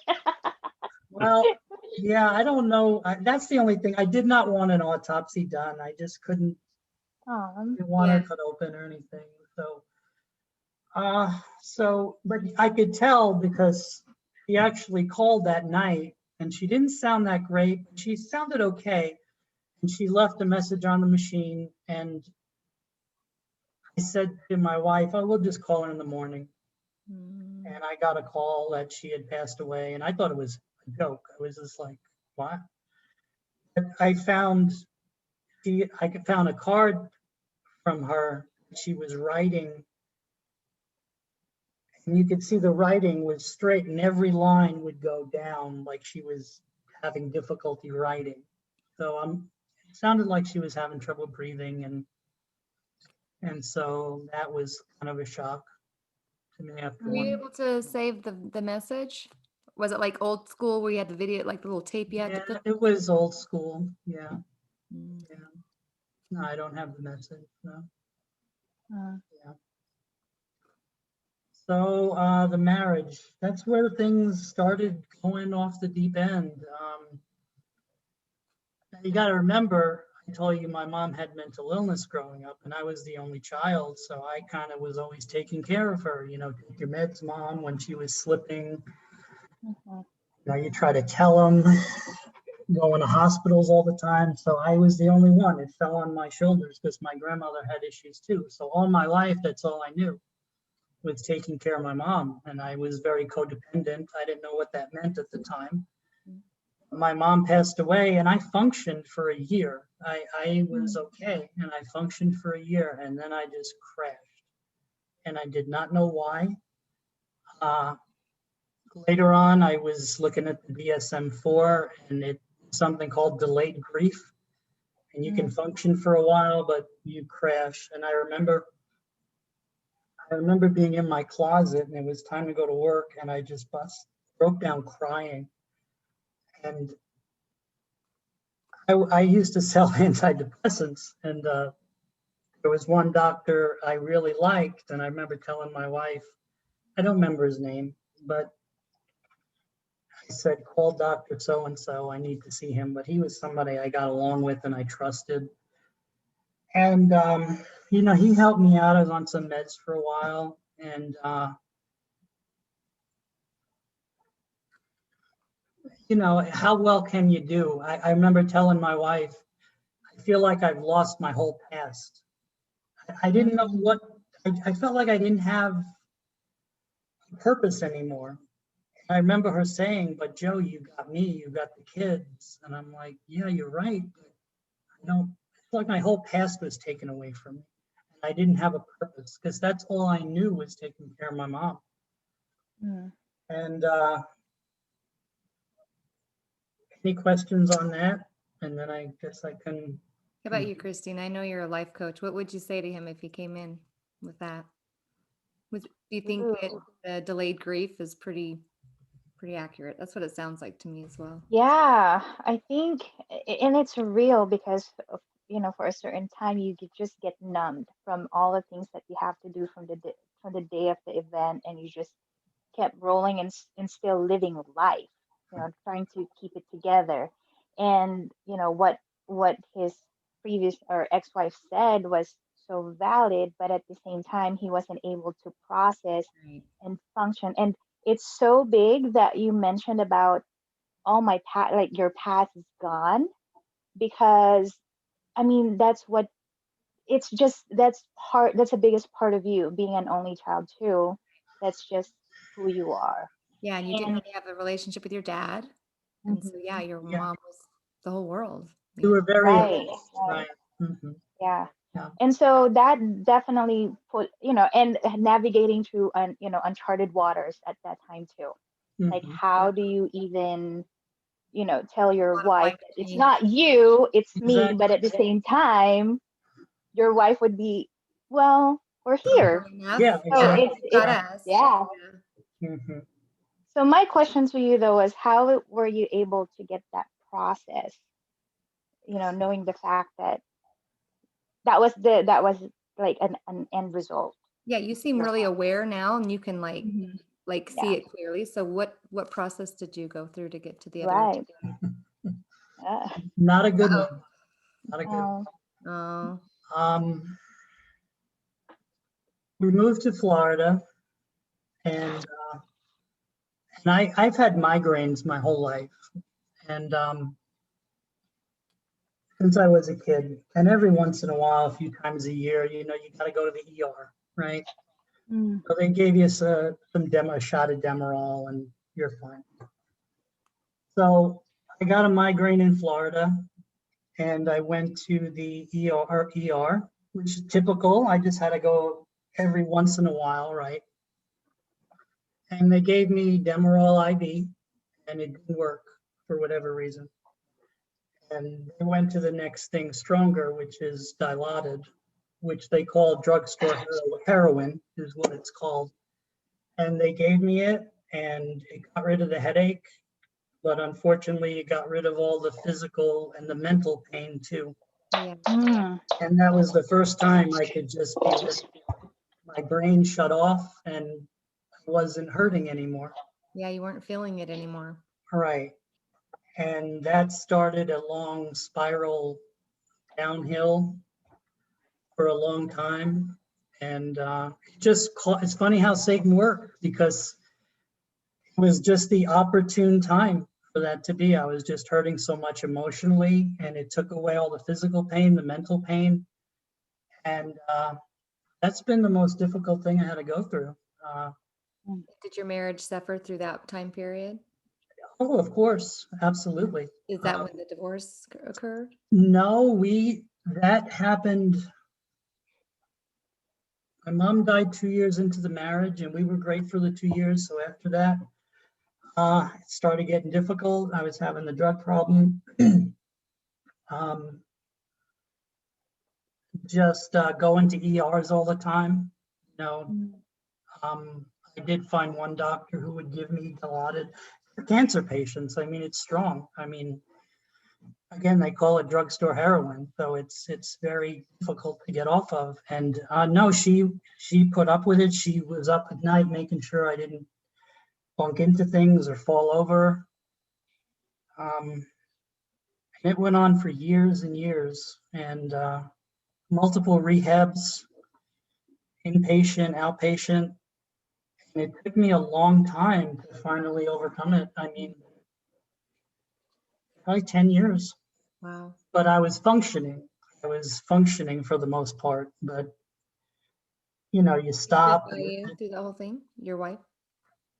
I'm sorry, what? He stood by you for those 10 years, your wife? Yeah, for the most part, yes. And when things fell apart, she started having health issues too. And I'm not going to go into it because there's privacy. Yeah. She started having some health issues, which was physical problems, but it manifested as almost psychiatric symptoms. So it was weird. So, you know, it was almost like flashbacks of my mom. It was almost like having a nervous breakdown. Luckily, Heavenly Father kept it. Was when I was messed up, she could hold everything down with the kids. And when she was messed up, I could hold everything down with the kids. So we were blessed with that. But it was just too much on both ends. It was hard seeing her change her personality. And she would just be saying things that made no sense. And I couldn't hear it anymore because I'm seeing my wife, who I love, and it's like living with a stranger.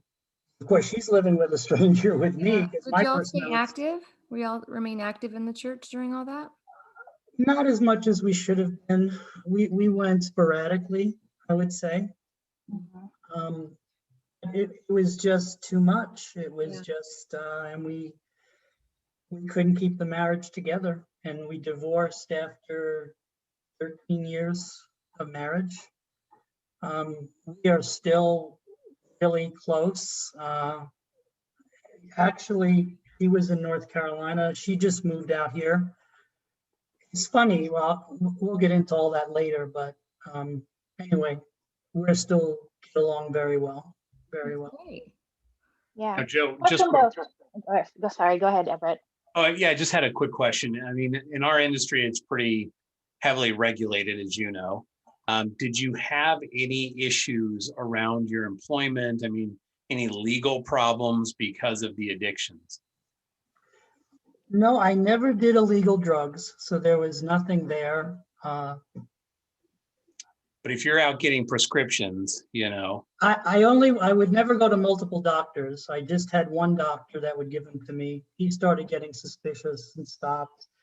I was going to ERs. That's what I was doing. I would hit every ER a few times a week. I didn't care about the co-pays and the bills. And I was so reactive. It wasn't until I realized this in therapy, how I was doing it. I would just be driving somewhere and I would see the white and blue hospital sign. And I would turn the car around and go. it wasn't until a therapist pointed that out, and then I was able to just, okay, I see it, now calm down, and and understand it, that I really started turning around a little bit. But I was just, Yeah, you're able to focused. see that that was a trigger to Yeah. Yeah. Yeah, it's So, crazy. Yeah, so at one point did you feel that, you know, it's a journey. It seems like it's a long one, but at what point did you feel, ooh, I'm getting a hold of this. I'm kind of getting better, or I'm feeling better. At what point in your life did you feel that? I started getting better from it. Yeah, so it's like like a life changing out of that particular rut, if you can Yeah, describe it as rut. it was just time. I mean, obviously after the divorce, I was hurting, so I medicated. Mhm. Um, Rehabs did not help. I wasn't ready. Mhm. Then there's the meetings, Narcotics Anonymous. And what I realized, and again, this was over the years, I cannot go to NA because I'm too reactive. Like I was telling you, seeing that hospital sign. Worst thing for me is to go to NA and sit around and hearing stories about drugs. I need out of sight, out of mind. And one time, and when you don't go to a meeting, they'll call you. And I remembered I was doing good. I just didn't go to a meeting. And someone called and said, Joe, are you okay? I'm like, yeah, I'm fine. And I get off the phone and I start craving. I'm like, oh, okay, well, I cannot. Mm. So I wow. started putting all these pieces together. And it just got to the point where then my body's physically addicted to it. And it Mm. becomes a crutch because you're filling a prescription and sometimes the pharmacy doesn't have it because it's so rare and you got to go to another pharmacy. Another one doesn't want to give it to you because they feel you're having too much. And then you got to take it. And if you don't take it, you're getting sick and you panic. And it just got to be overwhelming. It just got to be too much. And I'll never forget this. I had a physician. And again, it's funny how Satan works because when I moved to Pennsylvania, I needed a new doctor. And I just wanted someone close to my work because during lunch I can go see my doctor. And I get a doctor, an old man who's like pro pain medicine. He just, and meanwhile I was doing good, but he would write out narcotics. He was just so much. And I got to the point where it was just getting too much and it was draining me and I wanted to stop. And I went into him and I said, Dr. Buckwalter, I haven't been honest with you. I've been exaggerating because I had back pain at that point. I needed back surgery. I said, I haven't been being honest. I've been saying I've been in more pain than I actually am. And I Mm. really don't need Dilaudid. But I want to get off it. I want to stop. But what a doctor, and he's 80 years old. He's a great, great man. He's an awesome doctor. He really is. He's got 50 years experience. He just wrote a lot of pain meds. So I said that to him. And first thing as a doctor is when somebody tells you that, you don't write any more pain meds. Plain and simple, you just don't. So I tell him this and I'm like, I want to get off it. He pulls out his prescription pad and he starts writing and I see a big D. I'm like, D, that's Dilaudid. He writes me a prescription for Dilaudid. I'm like, Dr. Buckwalter, what are you doing? He's like, here, take this. This is your last one. If you don't give you this, you might go out on the street and get heroin. You might be dead. So this is your last prescription. Wean yourself off it. And I still remember that. It was amazing. And I know, there's something called Phenagrin for nausea. And you're going to get sick, obviously. And so you can't take them by tablet. They're suppositories because you're going to vomit them up if you take them by mouth. He wrote me for like 100 of them.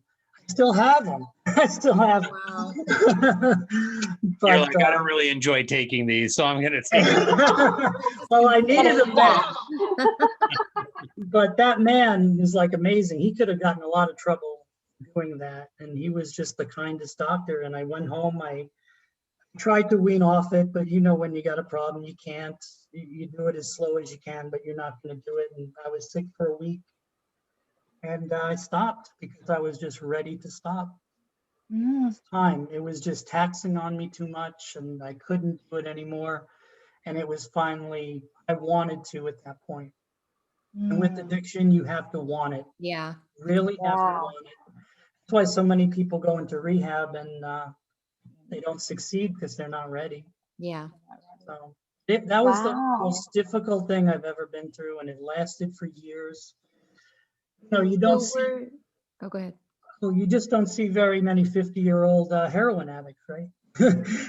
Even though it wasn't heroin, it was the same prescription. Yeah. So they're dead. So I shouldn't even really be here. Wow. Yeah. So So were that- you clean and sober by the time you met your third wife then? Yes. Mhm. Oh, that's good. Okay. Mhm. So jumping into that, that was a long distance relationship. I was in Pennsylvania. We met on Facebook. She lived in Utah. And a friend of mine 2 years ago, he was Italian, Catholic, converted, said, you should meet this girl who's who's Italian, you'd get along.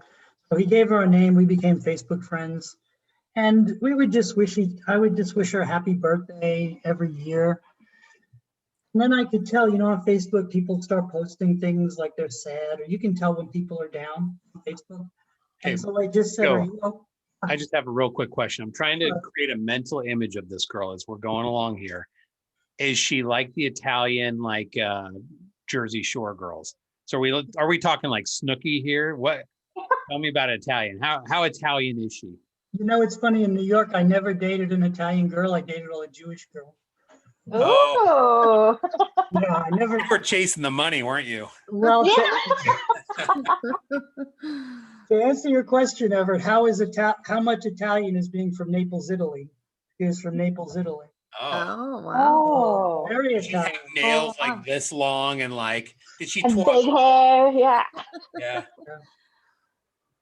So, yeah, so I just could tell she was upset, and I said, are you okay? And then she confided in me that she had just gotten divorced, and we started talking, and it just went. And I should have saw a warning sign. You shouldn't get involved with someone who's just going through a divorce. I should have picked up on that.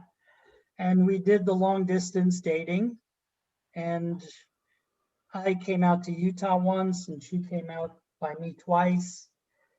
And we just didn't know each other well enough. You know, we just didn't. And we got married, and I relocated to Utah, so I left my job.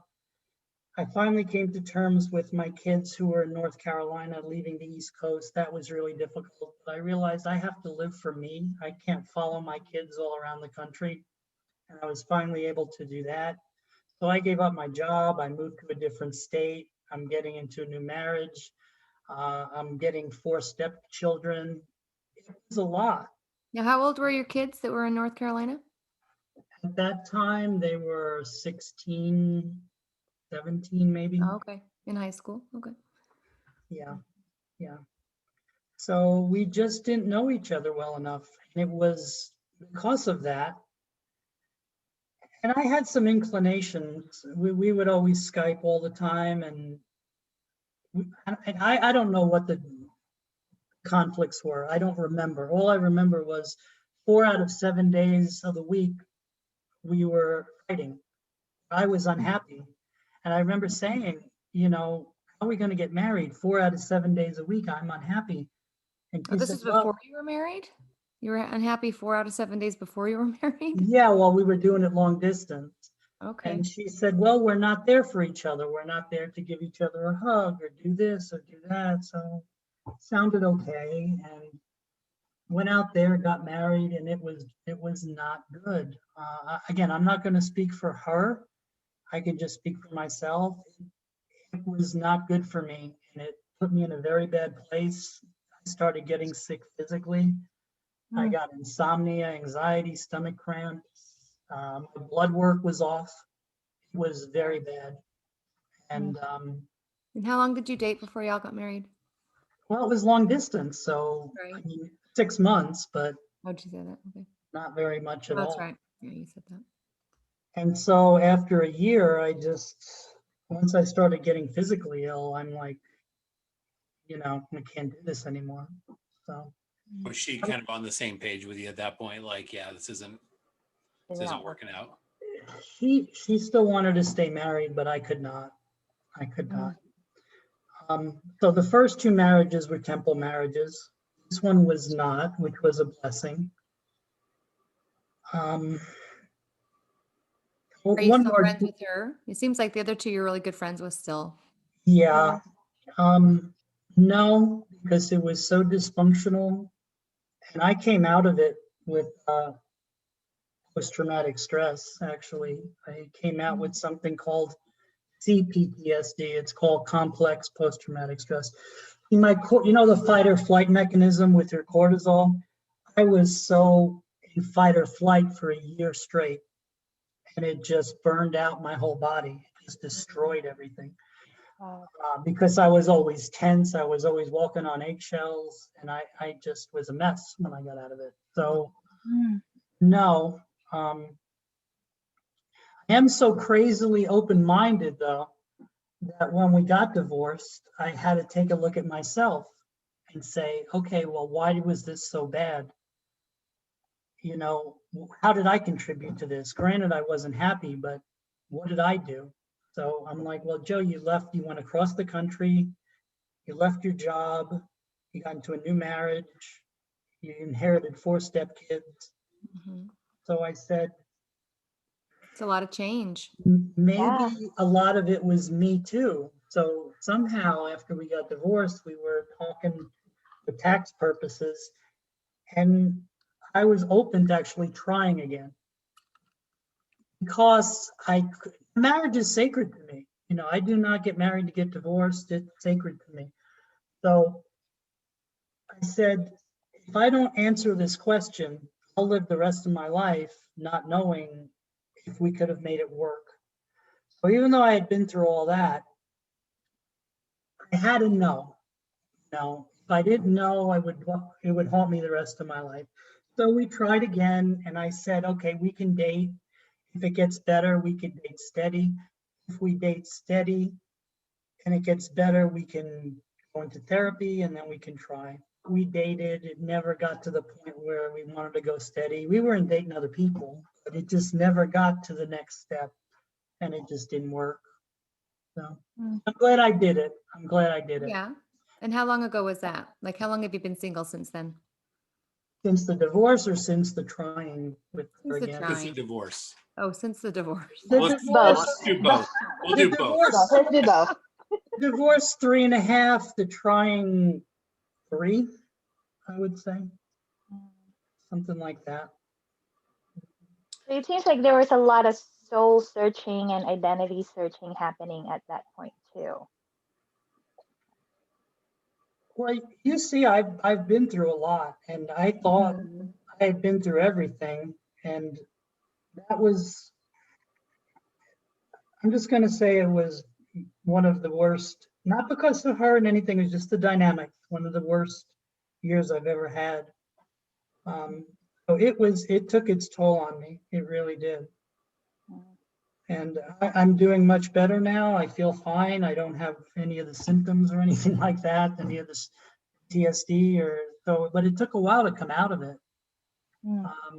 But it took me to get to 50 years old to have one of the worst years of my life. It's crazy. Wow. She's remarried.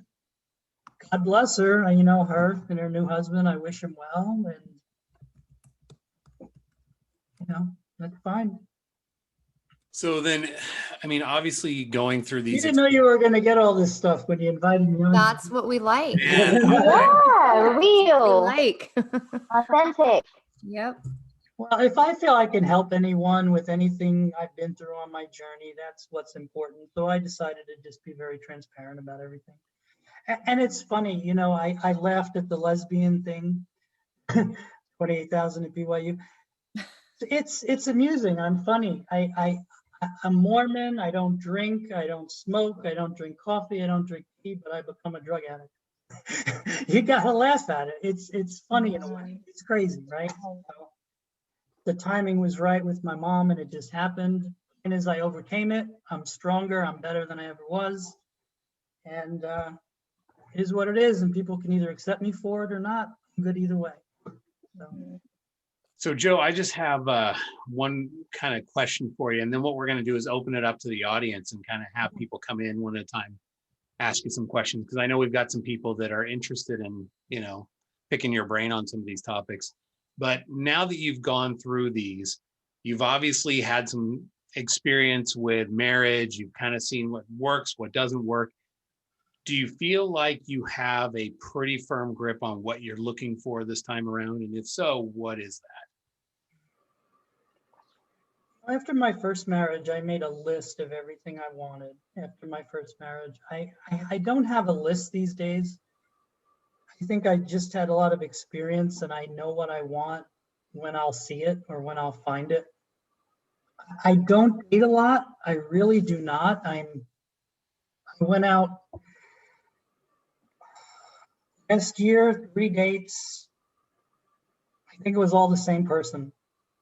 The year before that, I just, dating's backwards these days with the apps. It used to be years ago, you meet the person first, you get to know them, you observe them. If you like them, you ask them out, you go out with them. Now you go out with them first, you have to see if you like them. So everything's backwards and that just don't work for me. So I've kind of said I need to meet the person in person these days rather than just meeting them on an app. Because I did date quite a bit. Yeah, I don't date, I really don't. But there was a period I did like 20 dates in a year. For me, that's a lot. It is a lot for me. Nothing happened with it because you see is a picture and you text a little bit and then you meet and either you don't like them or they don't like you, or you're attracted to the personality but not the physical, or you're attracted to the physical and they don't have the personality. So now I for the most part, I need to meet the person first before I date them. I'm assuming you're not into another long distance relationship. It's a nightmare. Well, I had one. I knew a Facebook friend and she lived in Texas and we dated and we got along well, but Texas is cool. You're in Texas, actually, yeah. It wasn't Celeste, by the way. I just couldn't do another long distance relationship. Now that 3 years have gone by, even though I say that, I will make exceptions. But it's funny how things work out because I came out to Utah for that marriage. My son was having a hard time in North Carolina with anxiety, and he moved out here to be with me. He's out here now. My ex-wife had a bad relationship with a guy in Boston. It's a small town. She's a nurse. She wanted to get out of there. I helped her move out here. We loaded her stuff up and drove the U-Haul out here, did that. My other son is still back there. He's moving out next month. We finally got everybody in one state, which we've been trying to do for years, which makes holidays better. You don't have to go to each parent. So everybody's here now. It's crazy. I thought I was leaving, and meanwhile, everybody followed me. And so they're out here. They're going to have their mom. They're going to have their dad. It's a better environment for them. So everything just fell into place. Right. Great. Good And to it's hear. like energy attracts like energy, because it seems like you're in such a better, better place in your life that whoever you interact with and whoever is in your life right now just gravitates towards that beautiful energy that you have. Yeah, I have to. I'm to the point where a relationship. There's two things if you're in a relationship. It's either making you happy and it's enhancing your life, or it's taking from your life and it's pulling the energy from you. And so you're either adding to my life or you're taking away from it. And I'm a white personality, so my personality is peace. I need to have peace in my life. So when things start getting bad and something's taking more than it's giving, I need to eliminate it, if that makes any sense.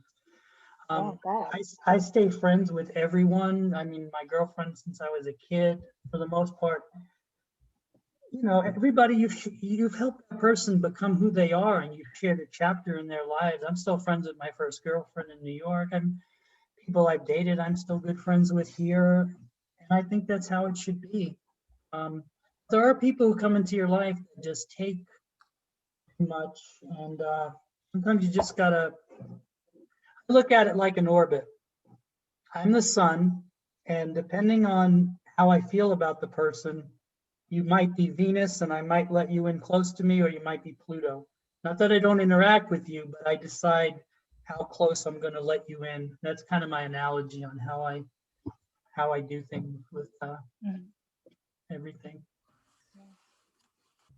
Great. Well, I want to take a little time to see who in the audience has some questions for Joe. We're kind of getting a little long here. Normally we try and keep these around 2 hours, but Joe, you've had some great stories to share with us tonight. So we could probably make this thing go for 3 if we weren't careful, just go all night. So we would like to, we'd like to ask anybody in the audience who may have some questions for Joe. Please feel free to, I think you can raise your hand, let us know. We'll unmute you. And if you would care to get on camera, that's great. If you don't want to get on camera, that's fine too. You can just come in audio and we'll go that way. So I believe it's under participants if you're on a laptop to get the hand. yeah, we always kind of run into this. Looks like David has a question. Hey, Joe, great podcast. Well, thank you, David.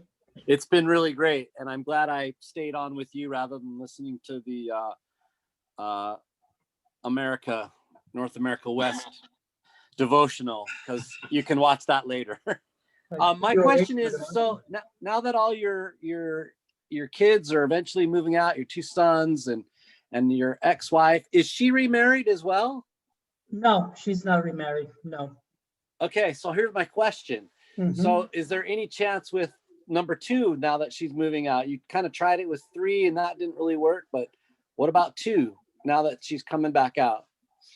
Ew. Yeah, no, I've gotten this question so many times, and we've always had each other's back, and we always will. But Just a different, yeah. We've each had our own journeys, and we're just different. We actually kind of drive each other a little crazy these days, but you know, we have difficulties, but we always make up. And so no, not going to happen. No. In the beginning, there were times when she wanted to get back and I didn't want to, and I wanted to get back and she wanted to, but that was 15 years ago. But right now, no. But I'm just happy that we all live in the same state and we don't have to share on holidays. My kids are doing good, so yeah. Awesome. Probably not. Cool. Thanks. Yeah. Thanks for the question. Okay, let's see. It doesn't always show when a hand is raised here. If you can't figure out how to raise your hand, just put it in the chat that you have a question. We can do it that way as well. Sure. So while we're kind of waiting for people who may be chiming in here, so what kind of things are you currently doing other than just being on the Facebook groups? I mean, you said you dated like 3 times last year. Now, part of that I'm assuming is because COVID was kicking around, and it's not like you could go out to like a church dance or something like that, because those weren't really happening much last year. Right. Or are you just sort of like a hobbit? You like to get in your little hobbit hole and you're cozy and home and that's it. You don't want to change. COVID doesn't scare me, so it wasn't because of COVID. There aren't any church dances. The year prior, I dated maybe 3 or 4 people. I'm just very deliberate with it. I don't date to date. I don't need to. I'm comfortable being by myself. I don't need to go out every day of the week. And I'm very different. Most people, and a lot of people are going to disagree with me, but the way my life goes, a lot of people believe it's a numbers game. And the more you date, you're going to meet someone. I don't believe that. I've been on dating apps, and everybody I've met is when I'm not looking for it. If I'm looking for it and trying, nothing ever happened. And every one of my, sounds like I'm polygamous, but every one of my wives I've just met, you know, just happened, really. So I don't date a lot. So do you have a type then? If you're looking for, because you just said, when you go on the dating apps, you run into people that just aren't really what you're looking for. So what is it specifically that you're looking for? Do you like, I don't know, athletic girls? Or you like younger girls? You want someone closer to your age? Like what are you looking for? Yeah, I have a type, but I haven't followed my type. My type. Are they Italian? No. Tell me they're not Italian. They're Okay. Jewish. They're You know, Jewish. Oh yeah, that's right. You like the Jewish girls. I never dated an Italian in New York, and I had one experience, and I will never date another Italian. So are you on jewishsingles.com? I don't want to say never, but you know, I'm pretty mellow for an Italian. Most Italians are loud and they say they're passionate. You know, it's just I'm more mellow. Crazy. So I don't tend to meld well with my kind. So I'm prejudiced against myself. No, my type growing up, it was Jacqueline Smith, Charlie's Angels. Yes, I did really like Marie Osmond back then, brunette and kind, sweet, wholesome. My first wife was 5'2", athletic. My second wife was blonde. So I never really go, for me, it's the whole package. You can be beautiful and have all these looks, but I've met women like that and just there's no mental stimulation and it does nothing for me. So I need the mental stimulation. I need the attraction. So I can't really say. Physical, I can go a lot of different ways. I like athletic, but you don't necessarily have to be athletic. Again, I have a type, I know what I like, but it's just when I meet that person and I click with them. And when I meet them and I click with them, it goes quick. I can tell after 1 or 2 dates whether there's potential. Usually after 1 date, I can tell. So, and again, a lot of people say the opposite. Well, you got to go on 3 dates, 4 dates, 5 dates to really know the person. I'm just speaking I don't buy for into myself, that. how I am. I can tell fairly quickly. And if I want a second date, I'll do it. And then you learn more, you gather more information, and then you decide if you want a third. So what am I looking for? Really need to do. I've heard that what really happens is you need to go and spend a week with the person and sleep in their bed next to them. Not have sex, but just sleep there. Sorry, I'm just kidding. Celeste knows what I'm talking about. She had someone tell her that. Okay. Yeah, I would get it. say that that's probably not the route to go. So Shasta. Yes, it's true. I did not do that though, just so everyone knows. It was offered and I said no. That's probably why you don't know if that one would have worked out. You just didn't follow his formula. It does kind of come up every now and then. I'm like, I wonder if I should have went out for that week. I tried it, you know. I would have might been have had my totally own safe. revelation, right? It would have been totally safe because his mom was right down the hallway. So, you know. But at the far end of the house, so it was okay. But it didn't matter because we weren't having sex anyway, so it was all right. But just in case, she's at the far end of the house. So Exactly. Sorry, Joe. I didn't mean to interrupt you there. Oh, no. I guess what I'm looking for, I want someone who's LDS. I don't think I've ever dated someone who's not LDS, and it's not that I discriminate. Yes, you have. They were Jewish, remember? Jewish. Right. Well, that was before I was, Jewish right? people. Okay, we're talking about moving forward for sure. Okay. No, I just want to get married in the temple. I want it to work. I want a celestial marriage. So there was one relationship I had, and we were Facebook friends again. But and I always thought she was really pretty. And then I moved out to Utah, and we met. And I didn't think it would work out. We were crazy about each other. I mean, really were. And she was the funniest, probably guy or girl I've ever hung out with. We never laughed so much. But she wasn't really active, but she was LDS. And it just got to the point where it was funny. I would, again, she wasn't active. So I wanted to say the prayer before the meal. And she would say, Joe, I really like that, Then she wanted to get physical because that's what she was used to doing. And there were limits, we get to a point and I had to say, stop. And then she got all frustrated. And she even said, she said, why am I dating a Mormon? That's what she said to me. And I'm like, you're Mormon. And I'm like, okay, so you like when I pray over the food. You don't like when I slow things down with the intimacy. I'm like, you can't have both, Praying over right? the food doesn't make you lose your Right. temper. Another one That's does. true. So You Now can't she have can both. wow bow. So that Yeah. So what I'm looking for, I want someone who's LDS, convert. Great. It's funny dating a convert. I've never even dated a convert. I just haven't met a convert. But I want someone who's spiritual. I want someone who's intelligent.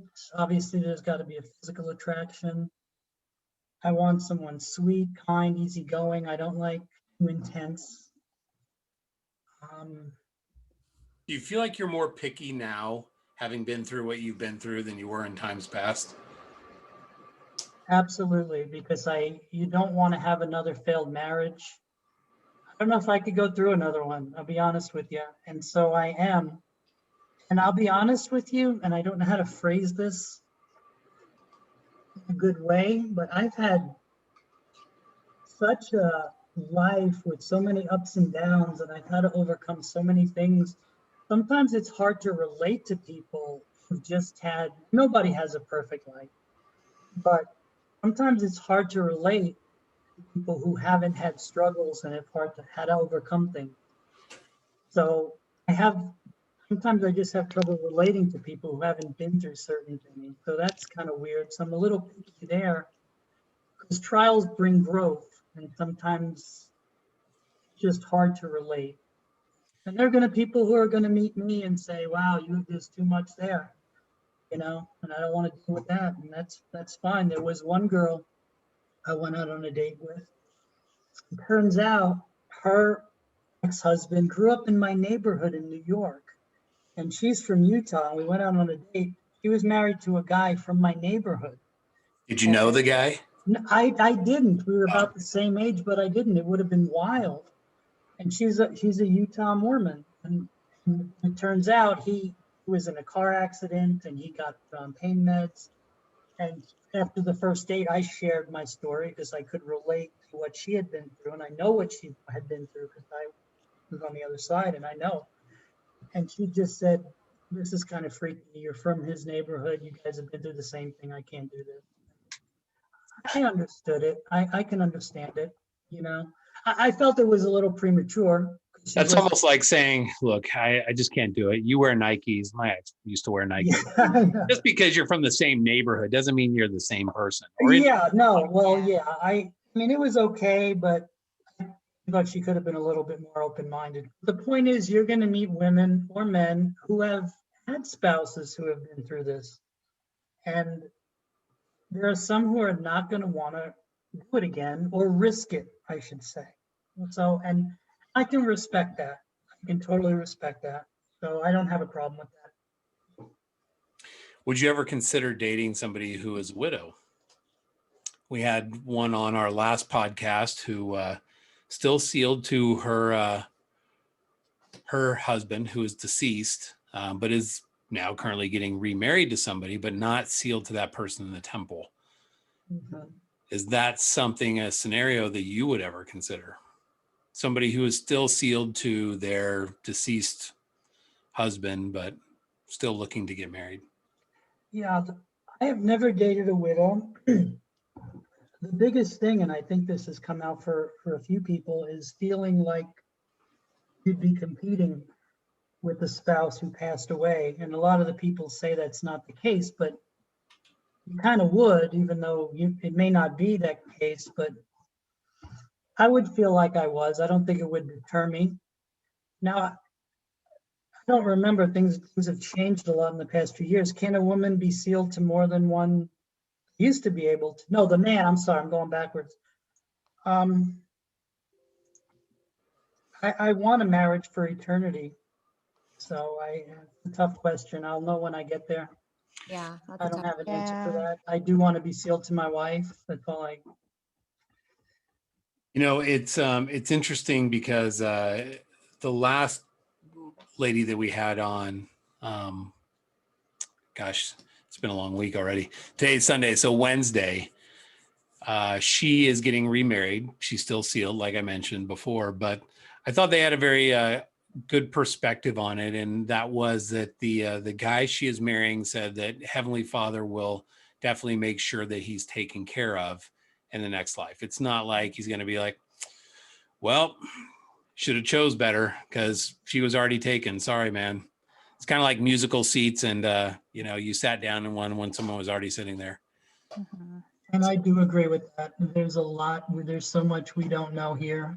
And I do agree with that. Everything will be taken care of, and you're not going to be penalized for marrying someone who's sealed to someone else. I don't believe that. Yeah. Right. We don't know everything. We know a lot, but not everything.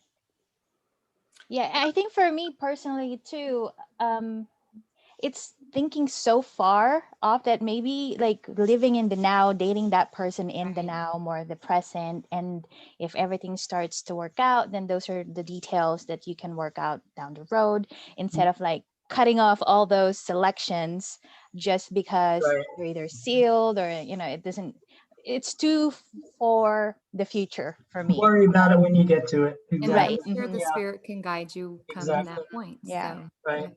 Mhm. Yeah. Well, Joe, we're running a little long here, but I want to thank you for being on the show tonight Mhm. and sharing your stories with us. It's Yeah. been fantastic. Thanks. It's been fun coming on. Yeah. So what we're going to do is just kind of wrap up now. Again, for those who have just joined or joined partway through, please like us on Facebook, subscribe on YouTube if you can. Feel free to share this with your friends. We'd love to continue to grow. At this point, we're going to go ahead and end the podcast and then open up what we call the after party show, where you're free to turn on your mic or your camera or both. You certainly aren't obligated to if you would prefer to stay kind of anonymous. I know sometimes people are either don't have their makeup on or laying in bed and just don't want to have their cameras on, don't feel obligated. So, but again, we want to thank you, Joe, for being on, and we certainly invite you to stay on for the after party. Sure, absolutely. I had a really good Come on time. Thanks on. for inviting It me. was amazing. All right. So we'll go ahead and let everybody start coming on in. Woohoo!